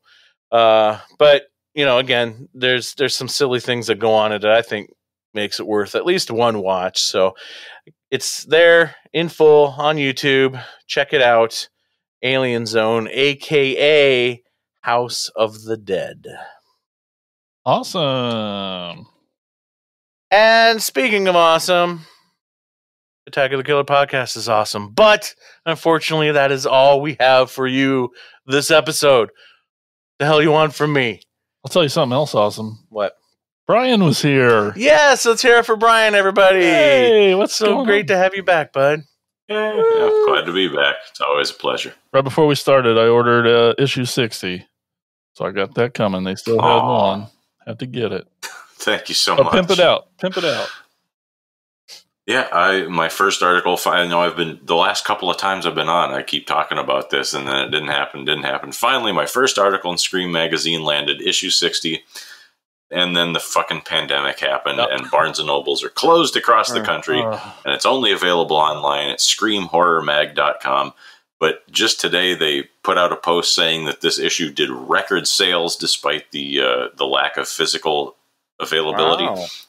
And they're almost completely sold out. So, and that's all thanks to you. We assume it's all for Brian. Yeah, right.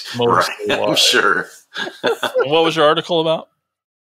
The Son of Kong. Oh, shit. Oh, cool. Yeah. Yes, very cool. I can't wait to read it. Anything else new with you? I've been whoring myself around on various other podcasts. Just recorded an episode of It Came From a Monster Movie that'll be out in August. And about a month ago, I was on Late Night Psychorama. Mm-hmm. I think it's just my goal to be on every show that's on your network. I'll help you do that. Now, what was the films you talked about on your Late Night Psychorama? We did Awakening of the Beast, which is a Coffin Joe anti-drug PSA movie, and Jess Franco's A Virgin Among the Living Dead. Yeah, you schooled those guys. You did. You put them. Oh, come on. Awesome. Oh, man. Well, it was great having you back, man. And, you're always welcome here at Attack of the Killer podcast. But sadly, we do have to say goodbye. So I want to thank everybody out there for listening. I want to thank our attackers for your support. And until next time, thanks for listening. Talk to you again soon. Bye. Oh no, could this be the end of? Attack of the Killer Podcast. Attack of the Killer Podcast. Attack of the Killer Podcast. Attack of the Killer Podcast. Attack of the Killer Podcast. Attack of the Killer Podcast. Attack of the Killer Podcast. It's the end of the show. See you next time. Hey, it's Jason. Show's over. I got this message from Insane Mike. He didn't have the heart to come and tell you guys this himself. He needs your help, and he's a fragile guy. He needs you to know that you're behind him and you're on his side. So look, he wanted me to come and say a few words at the end of the show here. So first, thanks for listening. Second, thanks for subscribing. And third, head over to jointheattackers.com and find out how you can support Insane Mike and become an attacker today.